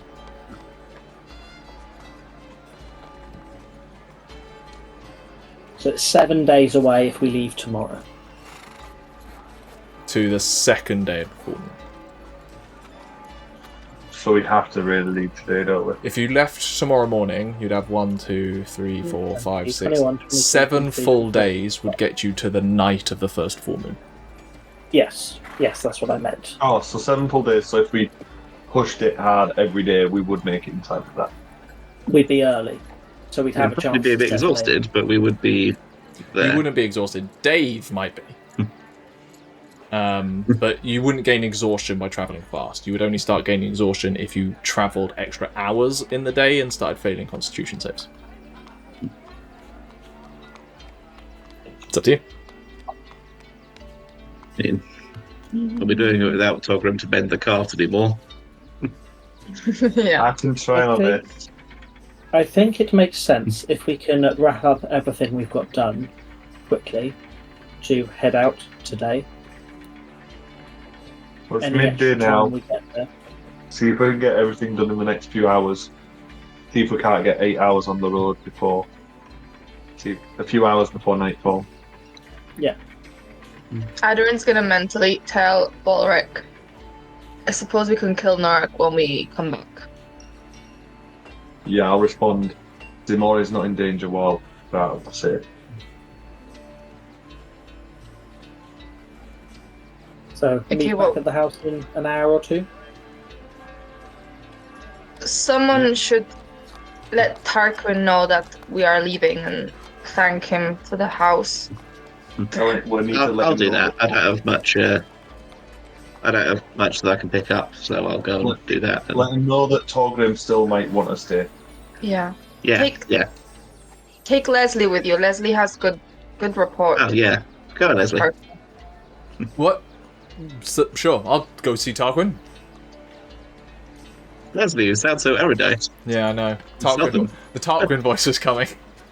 My brain was mentally preparing Tarquin, and then suddenly threw Lesley at me. I'm like, what? Chris, do Lesley. I'll do Lesley. Thank you. I'll do Lesley. Sure, I'll go see Tarquin. Down to pit. We'll go to the house and then we'll go up to see him. Where do you try to find Tarquin? I think Lesley probably I just do a trail of bars. Tarquin. I just go like a trail of just like fancy bars. Yeah. You do. And so it's half of like me going to a bar, dragging Lesley out of the bar when Tarquin's not there within the first 5 minutes. You do eventually find him. It doesn't take you too long. Where he is not drunk, but he's enjoying a good meal with a good bottle of wine with a few friends. He sees you enter. Ah, friends! Come, sit down, sit down, sit down. I haven't seen you since last night's party. Did you hear about the crazy stuff that happened overnight? I sit down and put a big old arm around his shoulder. Oh. Hello. Wow. Yeah, it's pretty crazy stuff. Yeah. So Tarks. Yeah. Yorp. Yeah. What can I do for you? I feel us are going to be heading out of town for a bit, but Togrim's not been feeling too great. He might be sticking around for a while. Oh, did he have too much to drink at the party? Yeah, he had a bit of a tumble on the way back. You know, I've had a few of those. Yeah. So he needs somewhere to stay while he sort of rests up, and so he might be sticking around the city for a while. Certainly. I'll sort something out. No problem. I like the little man. He's good fun. Yeah. Wonderful. Anything take else? care of him, yeah. Oh, yes, certainly. Make sure you. Take care of all of you as soon as you come back as well, yeah? Yeah, because if you don't, I'll get you. Roll me intimidation.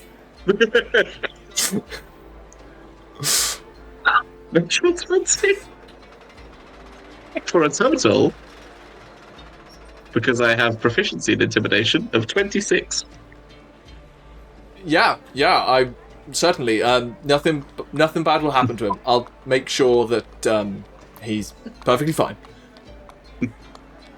Like, I make it clear that I'm joking, or I look very joking to the rest of them, but my arm around him is completely solid.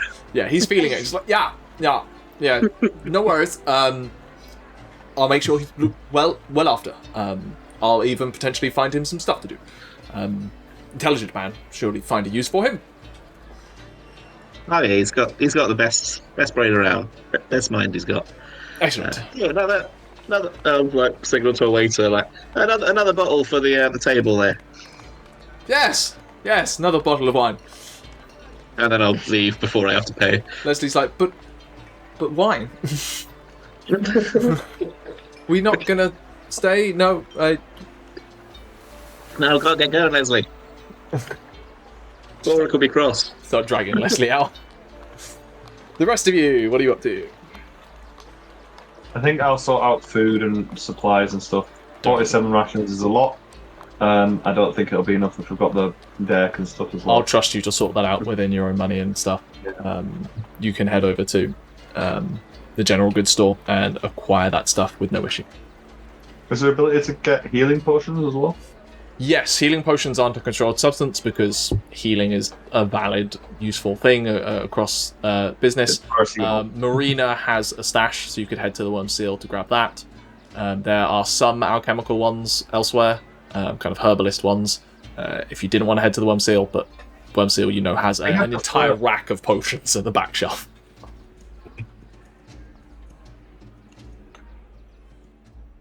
No. Balrick's not bothered about that as much. I think he just goes for standard herbalist ones because he knows herbal Fair enough. stuff. Let's get a slightly. He has those Yeah, things. they are 60 gold apiece. 60 gold apiece. Awesome. You can acquire by... tell you what, roll me an investigation check. No. 7 plus 6, 13. 13. You can acquire a single greater. You can find one that is going for 275. If you would like a greater. That's a bit too dear. That's all my money at that point. Just letting you know it was an option. I think I'm just going to get 2. Okay. Well, 2 normals. Last thing for me is to town hall. yeah, certainly. You can head to the administration building. Fair amount of people there at this time of day. But eventually you do get to the front of the line where a gnome woman with a kind of tight ponytail, slightly greying hair at this point, thick half-moon glasses, looks up from where she's like stamping and filing away some other cabinet. Yes. Good afternoon. I was wondering who I would need to speak to in order to start a claim on some property I found beneath the city. Well, property claim is would be a legal dispute as to the rightful ownership of that piece of land.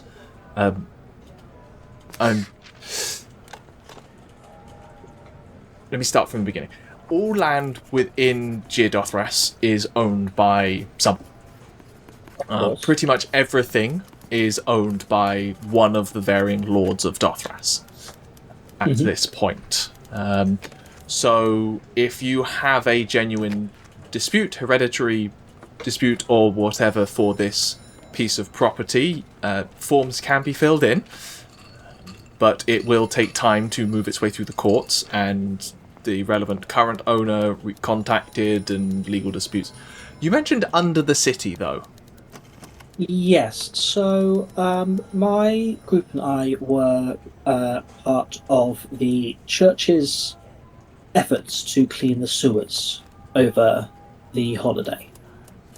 As part of that, we cleared out a sewer's nest of other things, but during it we discovered a long lost and extremely old weapon / armor / craftsman place, along with many materials and things like that in there. Right. It's not, as far as I'm aware, owned by anyone now due to the age of it, and I would like to put a claim due to discovery of it and anything in there, minus, of course, anything needed to pay taxes and rebate and anything like that in order to secure it. Give me a moment. She gets up from her booth and goes elsewhere, and then comes back with a very heavy book, which you immediately assume is the lords and jurisdiction and everything of the city. She starts flicking through onto like property law and everything. So here's the complication. The sewers, by definition, are designated as city property. Of course. Which at that point makes the technical ownership the station of Shengzi, currently Shengzi Montague. So there is a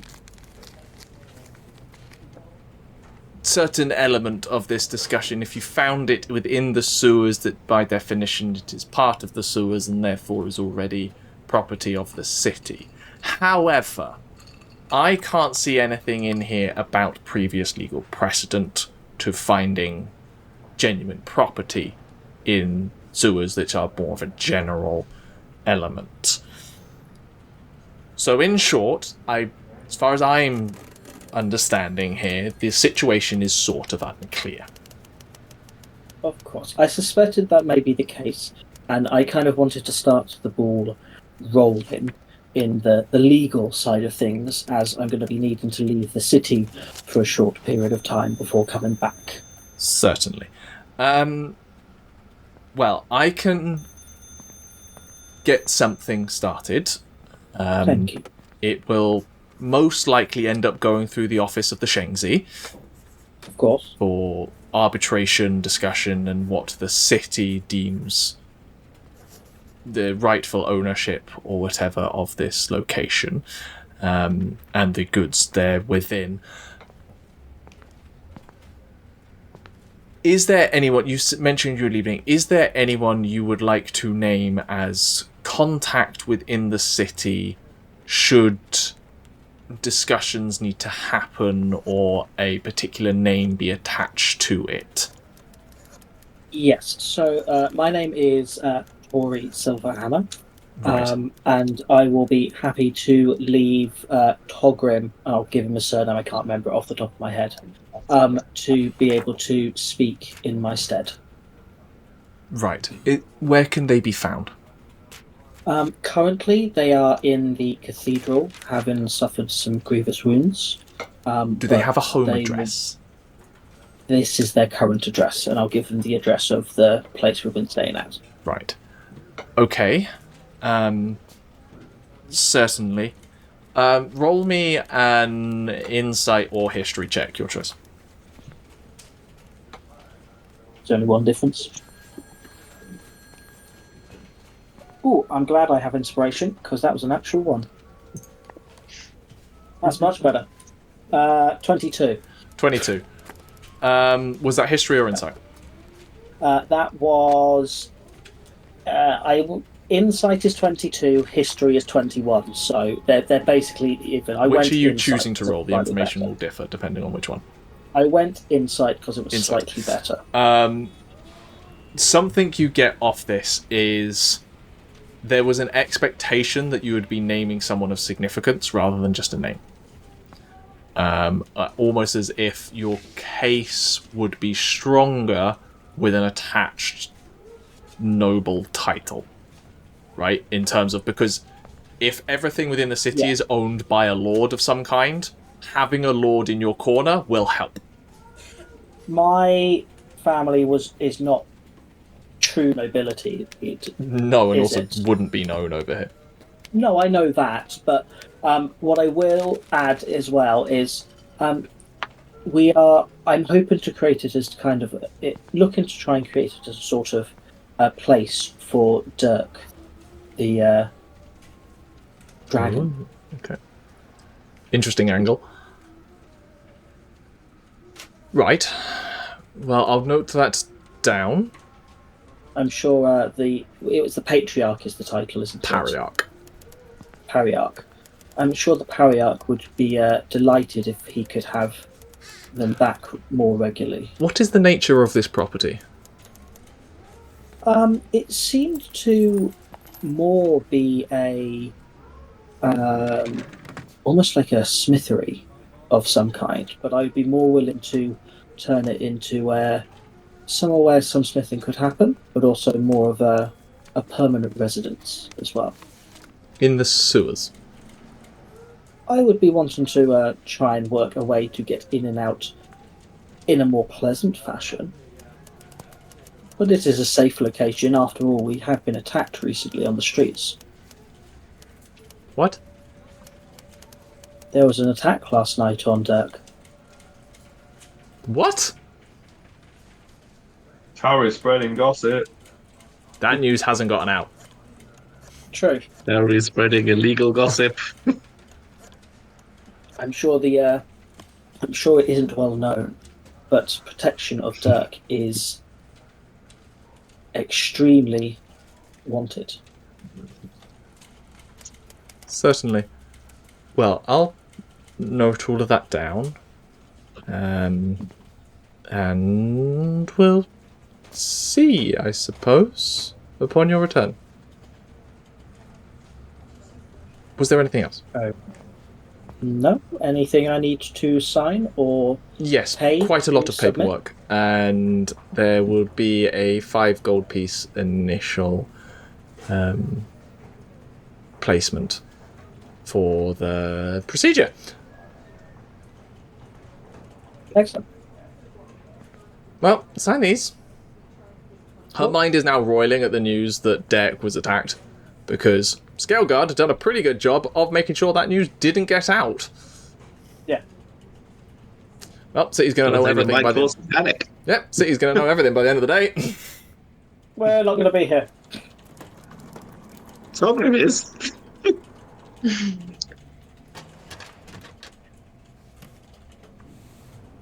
The rest of you, what do you want to do? Where are you meeting? Is there anything, else people wanted to do?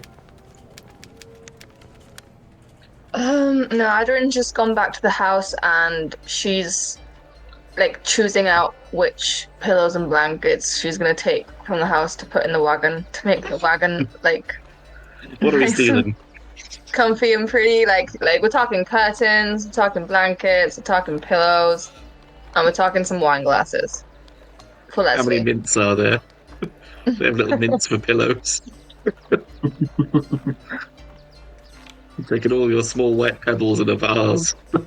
But she's gonna leave like with the leftover like cushions or curtains and stuff, so that it doesn't seem like she just raided the place. That would be rude.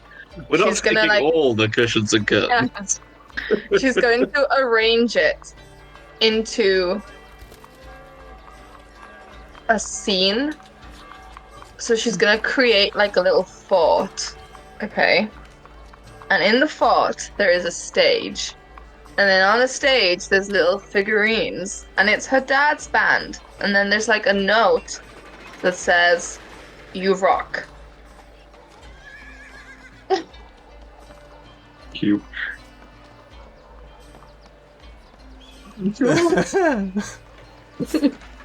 I love it.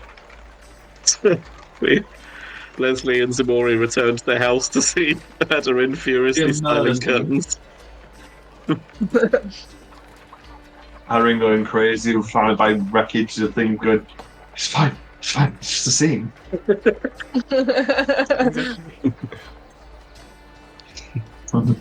This way they won't be thinking about all the wine glasses I've stolen. Full on picnic basket. Well, is there anything else? Nope, it's time to leave. Yep, hit the open road. Sure. Roll again. So, you head down to the trade sector. You head to the trade sector to go to the cart park where you had left Dave and your cart. And the crotchety old gnome that is there is like, what do you want? My ox and my cards. You got a ticket? Do a lot of people, I don't know who the hell you are. Ugh. I think you're some kind of fancy person because you've got a weird fucking lizard and a fucking weird old feckett. Starts checking the notes. Bear with me. What was the price we put on this? Where's my one note? You only made one note. Yeah, I'm very good at what I do. It's All in singular Facebook note. Messenger as well.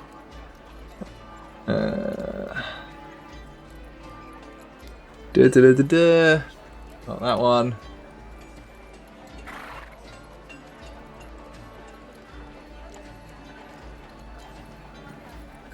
Apparently I didn't note it down. Anyway, moving on. He just looks at 4 gold pieces. 4 silver for your stay, and another 4 copper for all the food to the frickin' ox.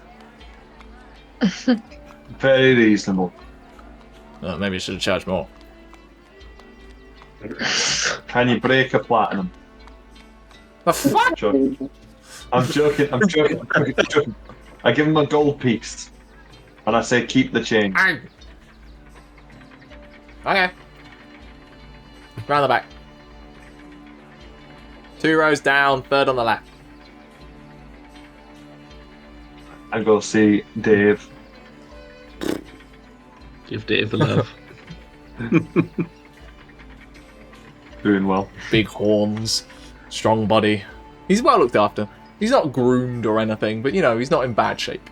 He's fed and seemingly content. I'm not being groomed in this. Before that Copper wasn't there. Right, no. Are we sure there was no else? Hey, this dink on the ox wasn't there. Yeah. You've been riding this thing. How big and how many pages was in the rune book? So it was a relatively small book, right? We're not talking like an A4, it's more like an A6. Like a reference guide. Yeah. But, what about that bit? How long would it take to copy using the spell, the cantrip? A fair while. Because it's 250 words a minute.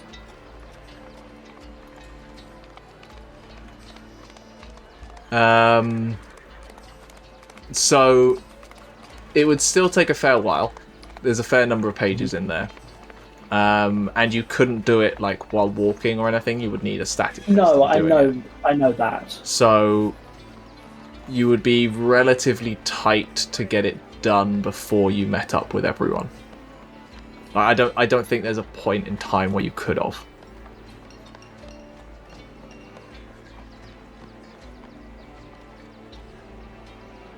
Okay. How could I have worked out how long I think it would have taken, or it would take?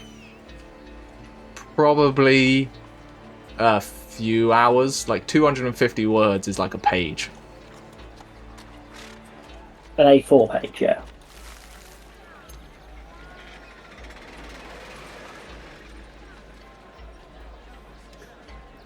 I'm gonna Google this. A4 size 12 words on a double. is 500 Okay. words for a single space page. So you're, Yeah, and this is right, so- like fairly condensed writing. So you are probably looking at about a page per minute, right? And it's Okay. a couple. Cool. No, that's fine. Then I will leave Pogrim a note It's saying around that 2 I hours. borrowed this. I'll give it back when we next see him. Sure. Sorry for borrowing it without your permission, but I needed to read this. And I'll explain why when I come back.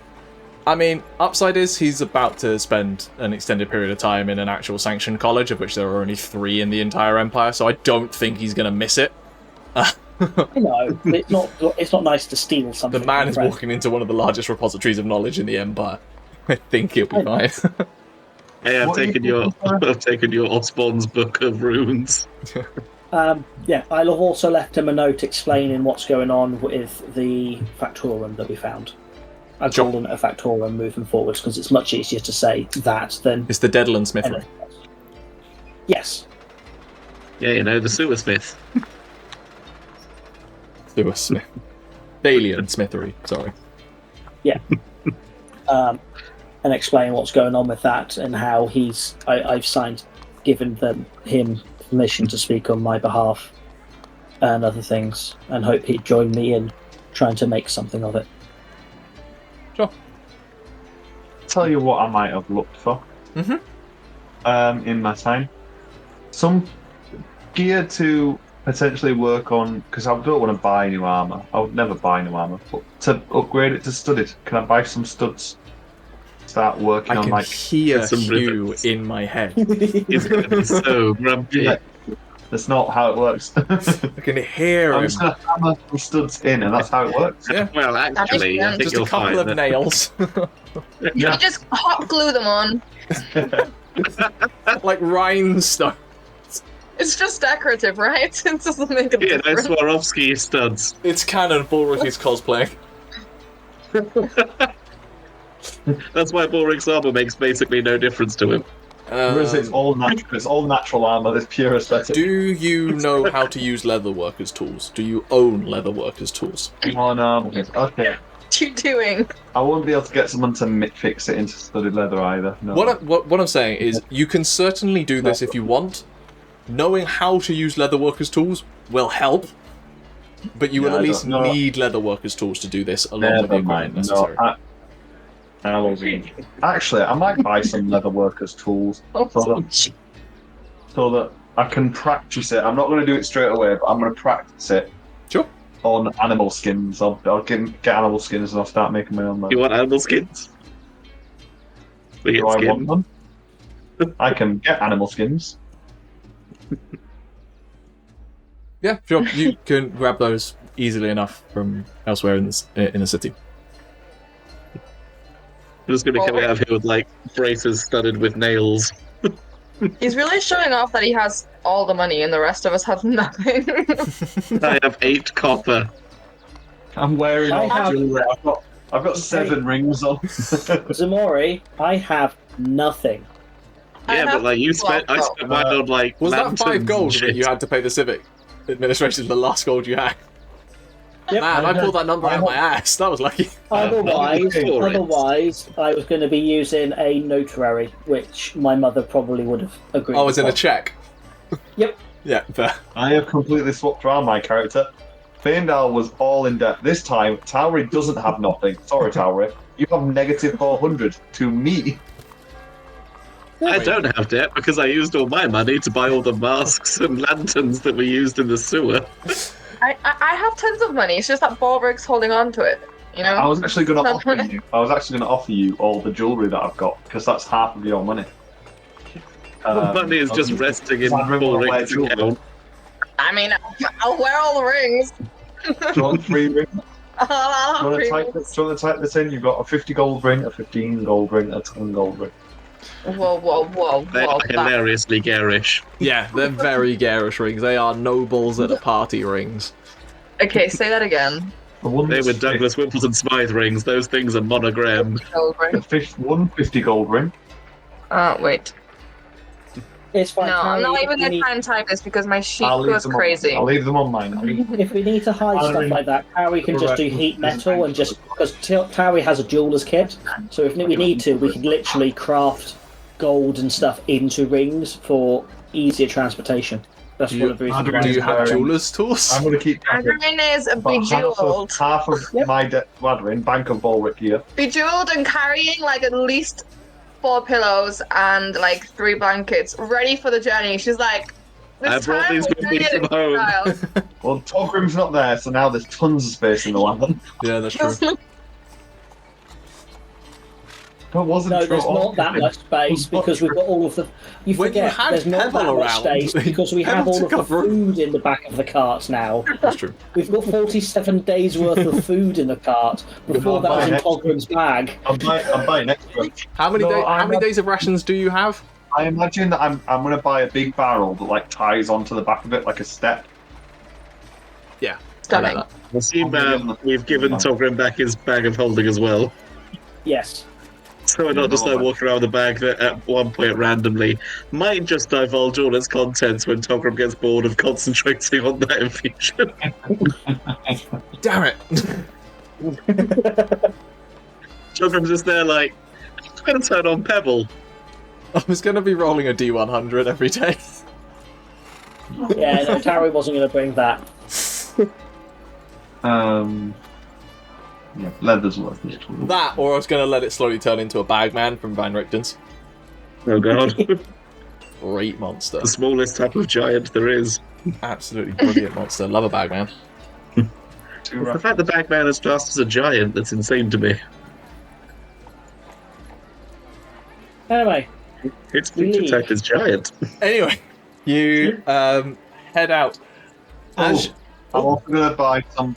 Like, I'm basically, with Togrim gone, I'm realising, like, just before I leave, I'm like, oh, Togrim had, like, all the tools I need. Okay, I'm going to need some carpenter's tools to fix up the wagon, potentially some smithing tools. I'm gonna get all the tools. I don't necessarily know how to work them, but I can make do. You've got a bag of randomly assorted tools. I go into a B&Q and I just go, I need that, I need that. I need some of these. He's That really looks embracing the important. dad role. What's B&Q? Something in closet. He needs a dad toolbox, you know? It says something in closet. So I've bought a very large toolbox that opens out and it has at least 30 different types of wrench in it. What's a bee monster? My brain went Bodak, but that would definitely not be it. Closets is definitely the key. Back in queues. Balgara. Basilisk. Basilisk and Quasit. Basilisks in closets. B&Q. And I just Surely go, it's the every left. day, Basilisk and Quasits are now canon. It's a To franchise. see B&Q. I bet they have pop-up wagon repair stops too. For all of our American listeners, B&Q is a sort of hardware store. It's traded. It's not. So wonderfully enough, I've managed to get the website of DIY.com. Class marketing there, spectacular. Not smart. Anyway, everyone ready to go? Before you have a chance, Yes, let's get off this level. as you load up on the wagon, there is a sound of crashing cymbals and wind instruments playing over the air as coming past you, the legions of the Stormcrest march their way out of the city, out of the Lunar Gates, and towards whatever and wherever the crusade is going to take place. It is an awful din, and numerous people around the city gather to watch their soldiery leave, casting petals and handing out beads to them as they leave. They are marching to Roman time, which means they are faster than you on foot than you are in your car. As they head out on the main road towards the rest of the Empire. But you all, shortly afterwards, giving themselves distance so they don't think you're following, head out onto the roads yourselves.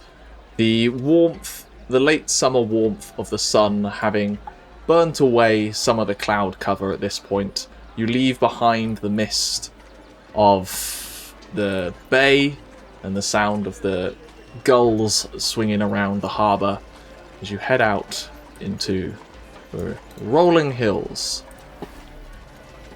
of the Dragon Crest coast. And for the sake of brevity, your first day's travel is largely uneventful. All I want to know... give it a second. We've left the city. All I want to know is how long you plan to travel for this day. So by the time you've done everything you were doing around the city, gathered all the equipment, it's probably mid-afternoon at this point. 3, 4. Yeah. Do we travel Get till away sunset? with it. Do we travel till sunset? Do we travel any further? How much? What? So half a day's travelling would equate to how many hours? Rough maths is the rough maths is you travel for 8 hours, right? Between rests, needing to camp, and everything, you can reasonably travel for 8 hours without suffering or having to push yourselves. Sure. So if you travel for half a day, which will put you probably just after sunset, there'll still be enough light around in that kind of late autumn element. Let's do that one. You can travel 12 miles if you're traveling at a normal pace, or are you trying to travel quick? We're Go at a fast pace. Going fast? Yeah. Cool. At that point, then, Yeah, until you, it's are, after we know sunset. that we're you are keeping up with the Stormcrests because they are traveling by a fast pace. We're just standing there next to them like. You gave them a bit of time ahead because you don't want to. Otherwise, it'll be like when you try and overtake a car, and then the car speeds up a little bit, and you end up just like stuck next to each other for like. Or when you say goodbye to someone and then you both walk the same way. Yes.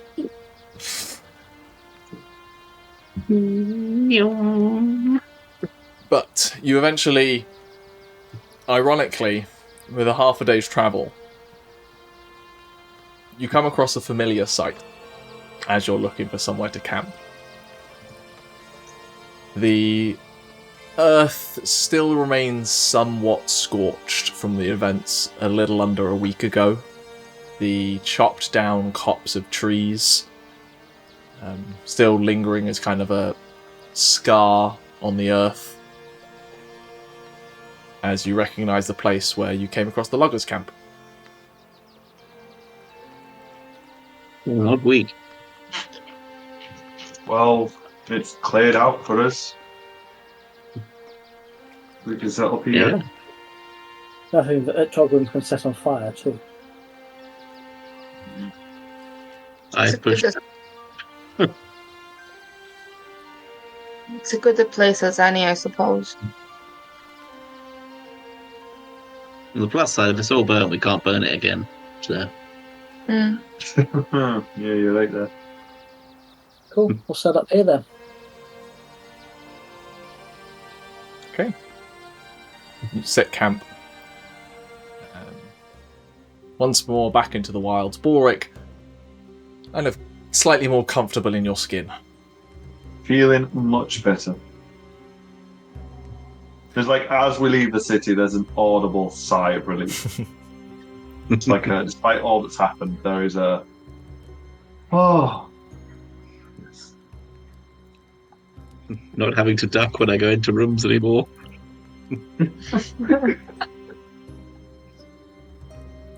Is there anything anyone would like to do during this long rest?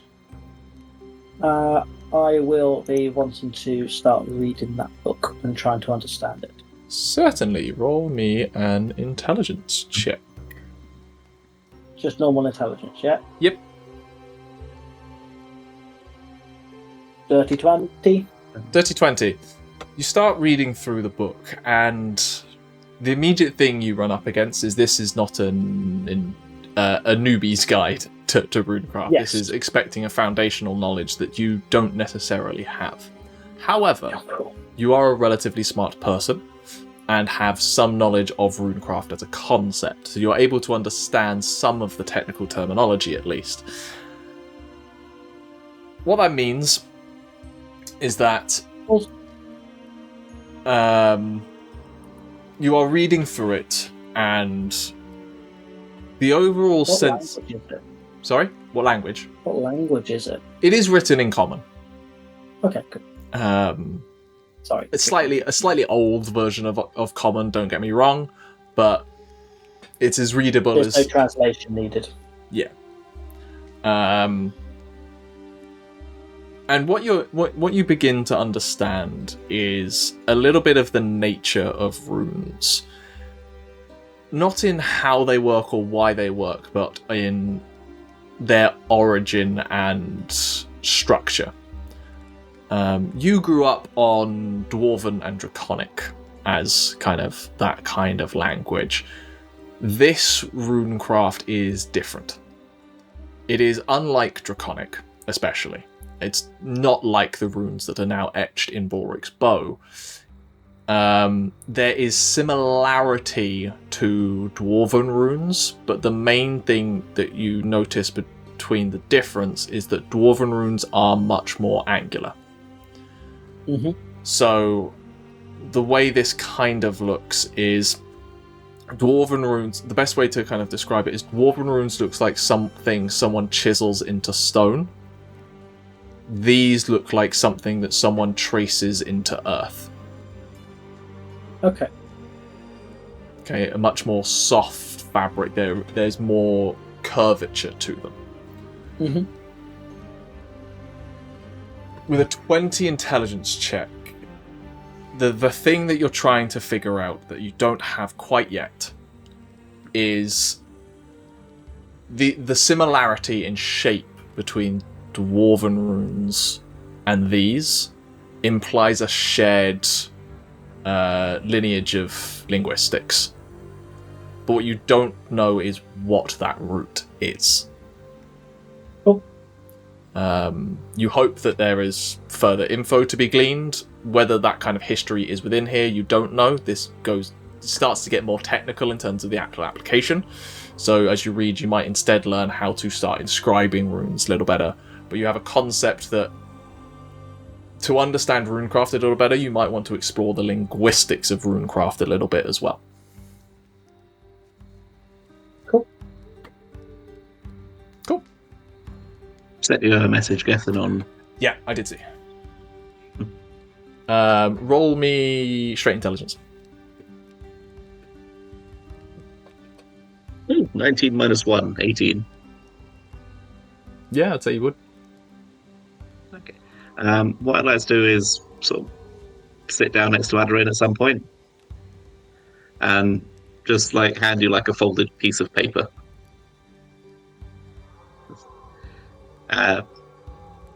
This is something to listen out for. If you hear what's on there, like,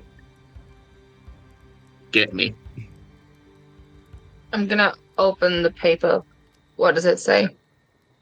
On there are 6 words: stone, blood, night, quiet, beat, 8.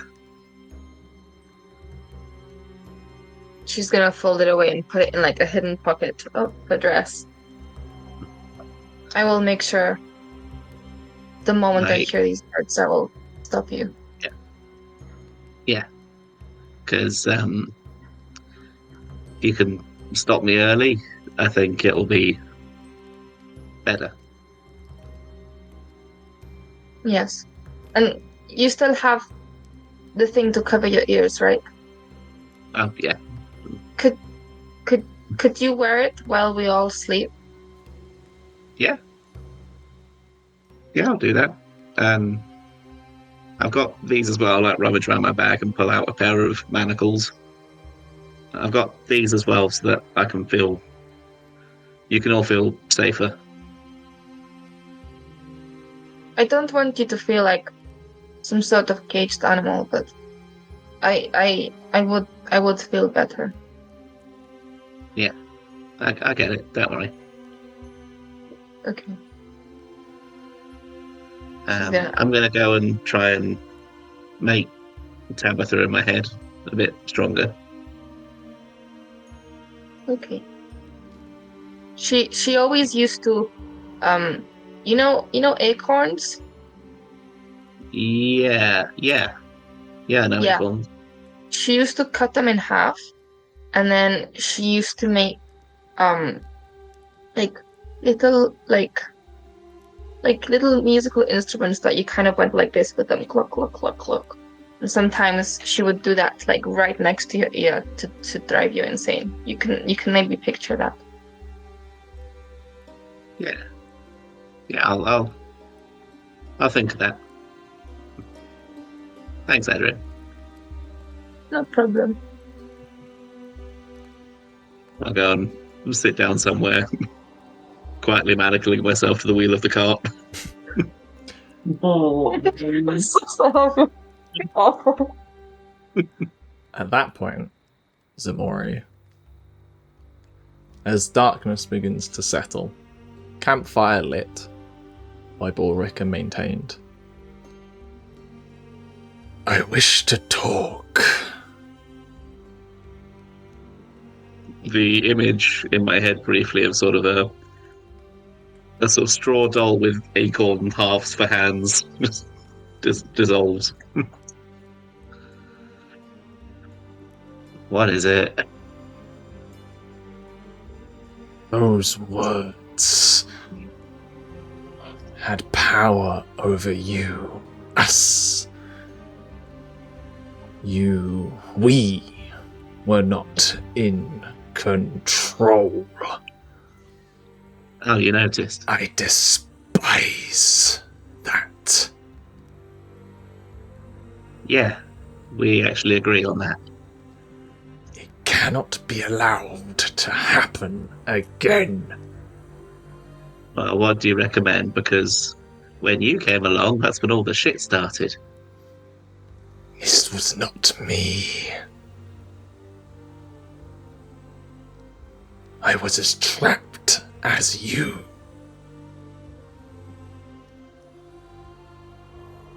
So what are you saying? Because I can't stop it, and you couldn't stop it. Because you do not accept what we could be. And as long as you reject my offers of strength, you will be open to weakness. We are stronger together.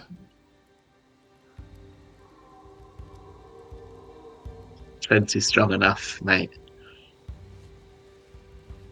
Last night, I killed my friend with our strength. And that's not what my strength is for. It wasn't our strength. It was our hands. It was our claws. It was us.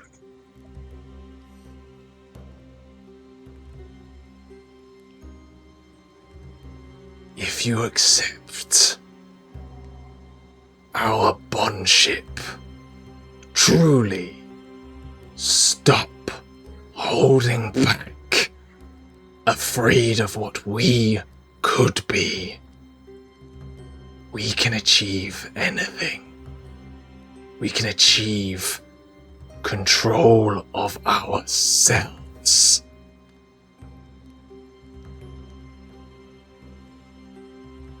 Roll me an insight check. And we need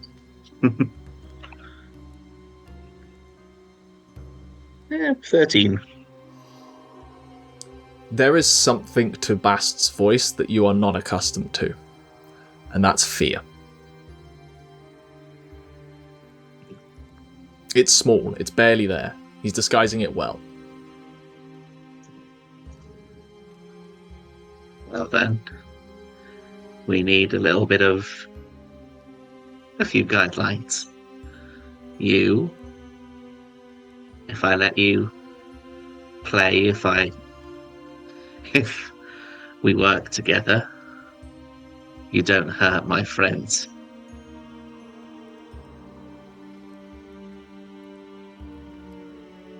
I am still weak. I can give you, us, the strength we need. But I need something more.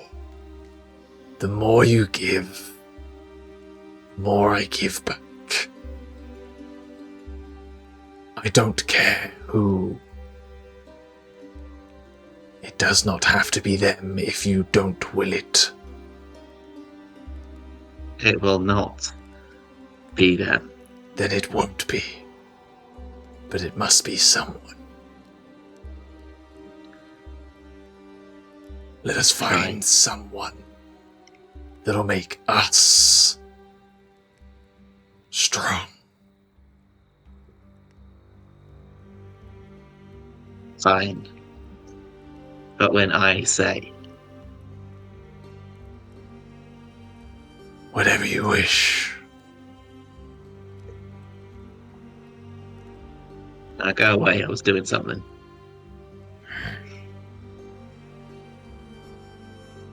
And I go back to imagining Tabitha. It's weirdly like Voldemort, first movie Voldemort-ish. Go ahead, face. Kill Harry Potter, but I'm doing the crossword. Anyone else doing anything? I'd like to resume my daily draconic lessons, please.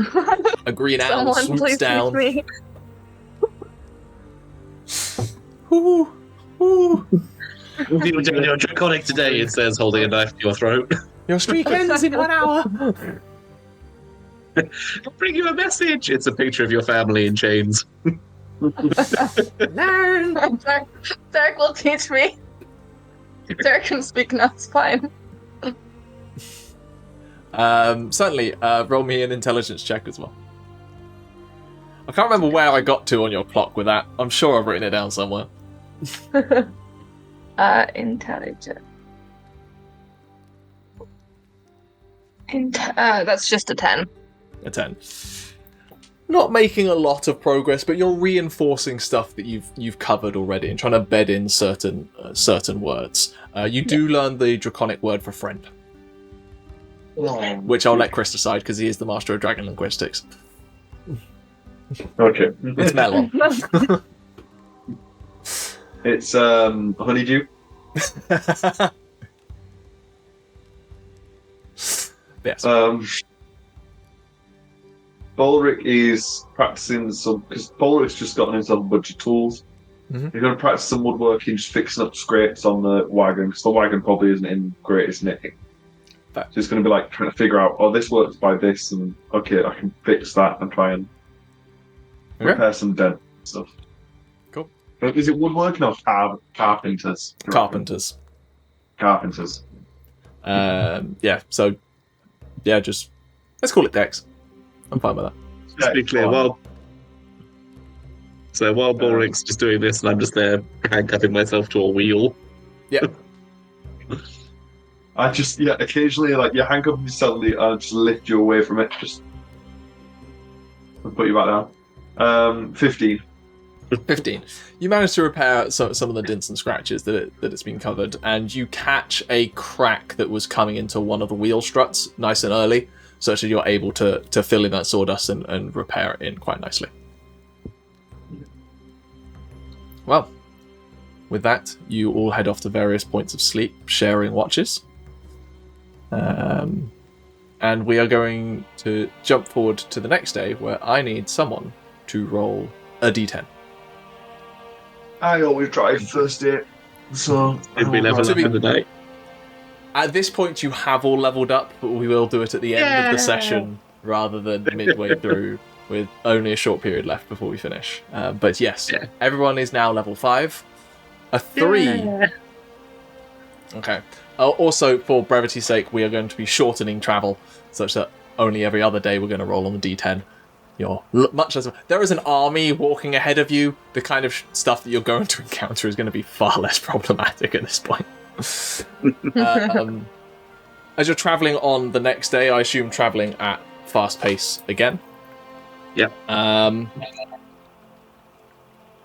Shortly into the ride, in the aftermath of the passage of the Stormcrest army, there are large clouds of dust being kicked up that you can see on the horizon.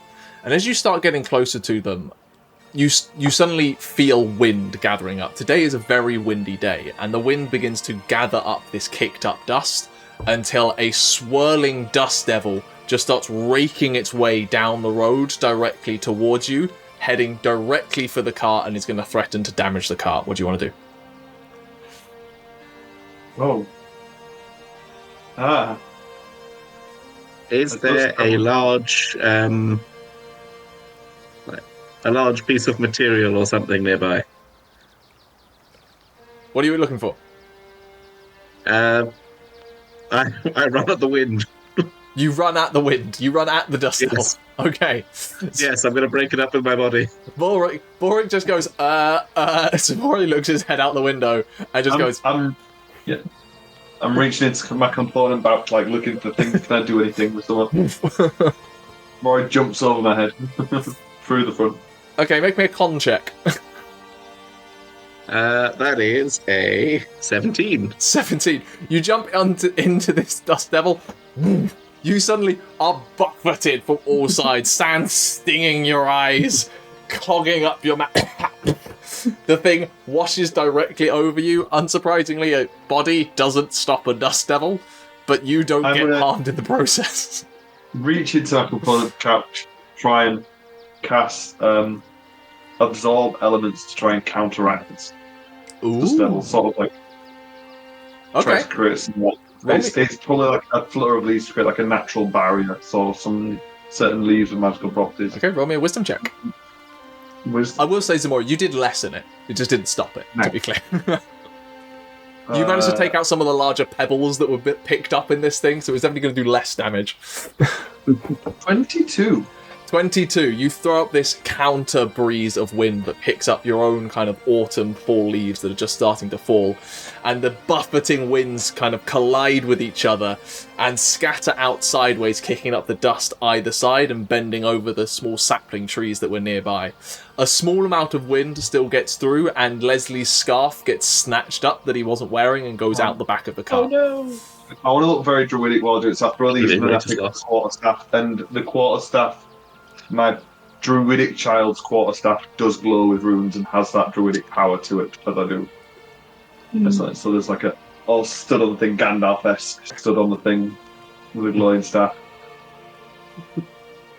Ximori blowing around in the wind. Ximori just goes cartwheeling back down the side of you. Ah!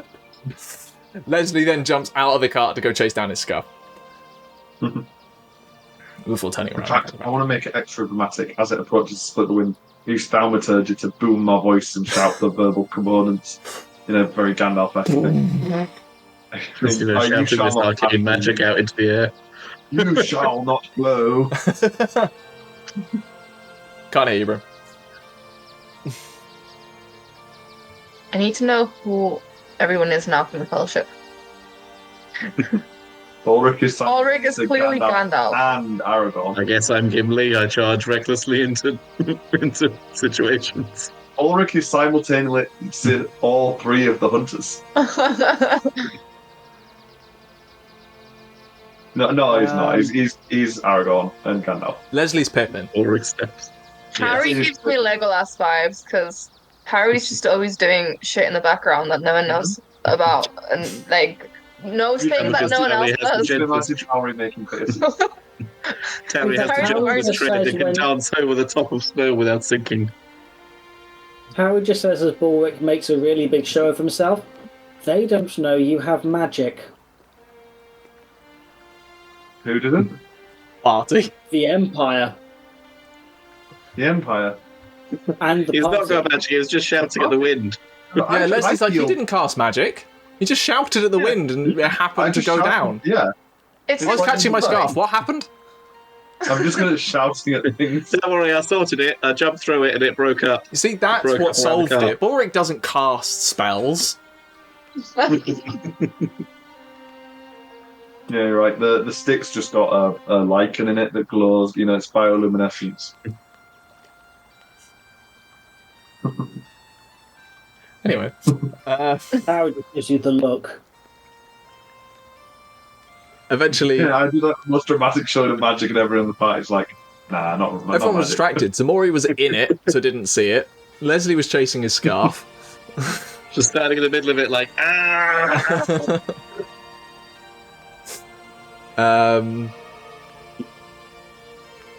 To continue on ahead, can someone roll D10 for day 2? Do it. I mean, day 4. Four. It's your third. It's your second full day of travel. I thought you said we were rolling every. Whatever. Sorry, what was that, Andrew? 4. 4. On this day, you see as you're traveling through, heading towards. You're actually at this point nearing the crossroads that lead down to Narrow. At which point you see towards the cliffs or towards the bay side of the road to the north, you see a herd of maybe 30 wild horses, all varying different colours. You see kind of bronze tinged ones, gold tinged ones, silver tinged ones. Tauri, yeah, just Tauri. Roll me history. You're gonna give Sarah a heart attack. I know. I just saw that the horse girl activate in Sarah's eyes. You see wild horses. This, Sorry, 14. 14. No, 13. 13. Okay, you wouldn't know this information. It's relatively obscure. But yes, you see within them, it's a complete herd of horses. 5 different colours you make out, Aderyn, as you watch these. There are black ones, true white ones that are more kind of glistening brown or bronze, ones that veer more into gold coloration of that same shade, so a lighter, almost blonde, and then ones of grey, kind of slightly longer hair. And they are just running across this coastline, heading to some direction you do not know what. White horses are technically called greys. In our world. Tauri, you would know with that role that the Dragoncrest Coast is known for its horse breeding. They are the preeminent and highest quality horses that you can obtain within the Empire. And it appears that some of them roam free. As this beautiful display goes on. I wonder if there's a play called Spirit. I know that one. It's a real Black Beauty, I'd say. Yeah. Wonder if there's one where horses go to war as well. Logically, yes. I wonder how many of these will be in films where they have to somehow race against a zebra in a weird sort of Disney Channel original movie kind of vibe. Is it Earn Your Stripes? A gap between 2 consonants. There's Yes, the Disney Channel. The Disney Channel. The Disney Channel. We're going to get sued. Scanlan now. No, for its horses. The Disney. It's not the Disney Channel, it's the Disney Theatre. Just so you actually have somewhere where you can do it. No, I like Yeah, on the coast of the Disney Channel. Yeah, on the Disney Channel, you have the Disney Theatre that looks out over the Disney Channel. Yeah, it's where they show the Disney original movies, which is just play. It's what they call plays because usually movies are just on slideshows. Yeah, everyone's moving. They're all moving. Everyone's moving. Yeah. Yeah. It's all done in interpretive dance. Anyway, You're getting sued. And demonetized.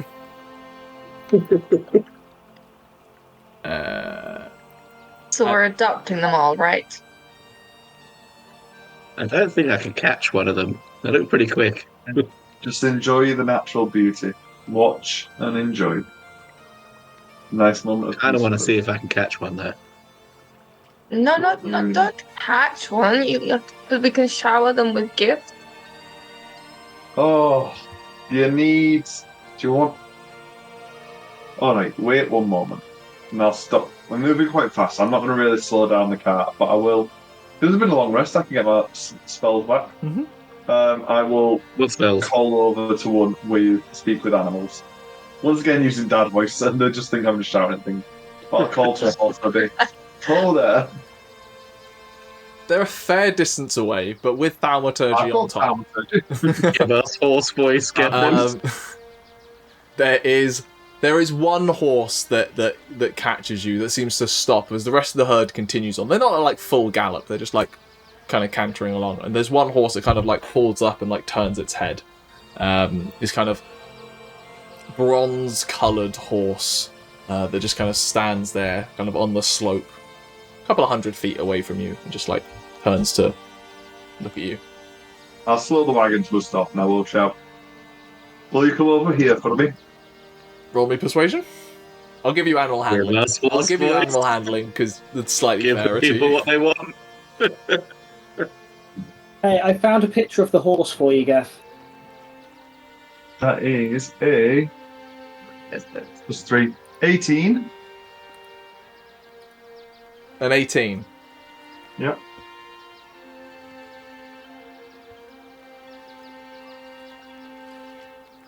Years.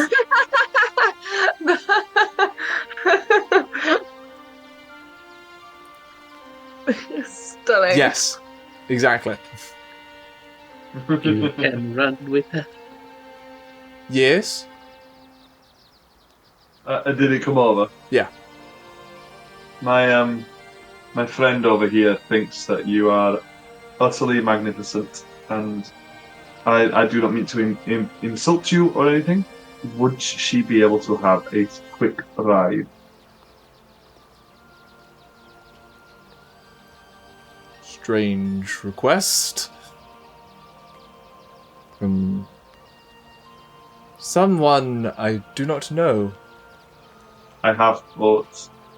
Gone straight for the bribe. Roll me a persuasion check with advantage.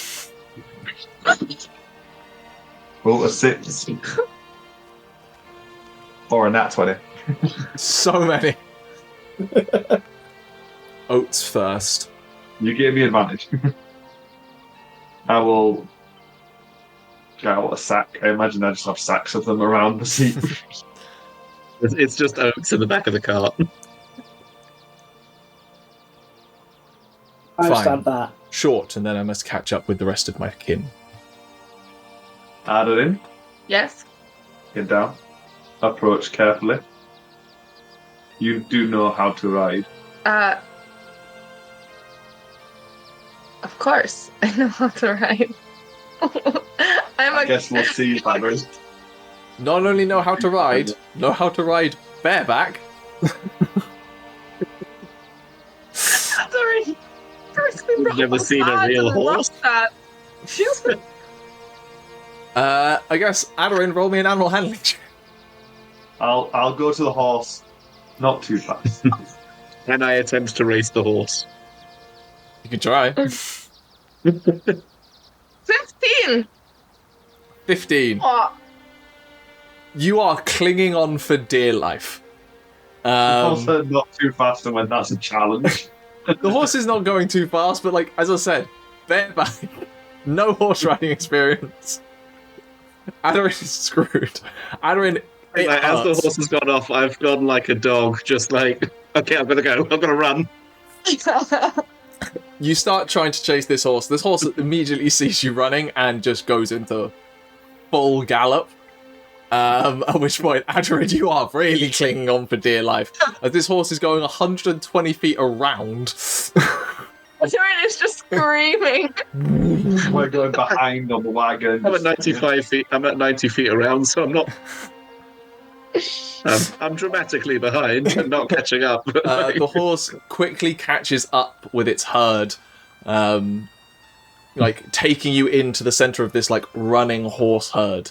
It gains to the front and then breaks away once again, bringing you back around.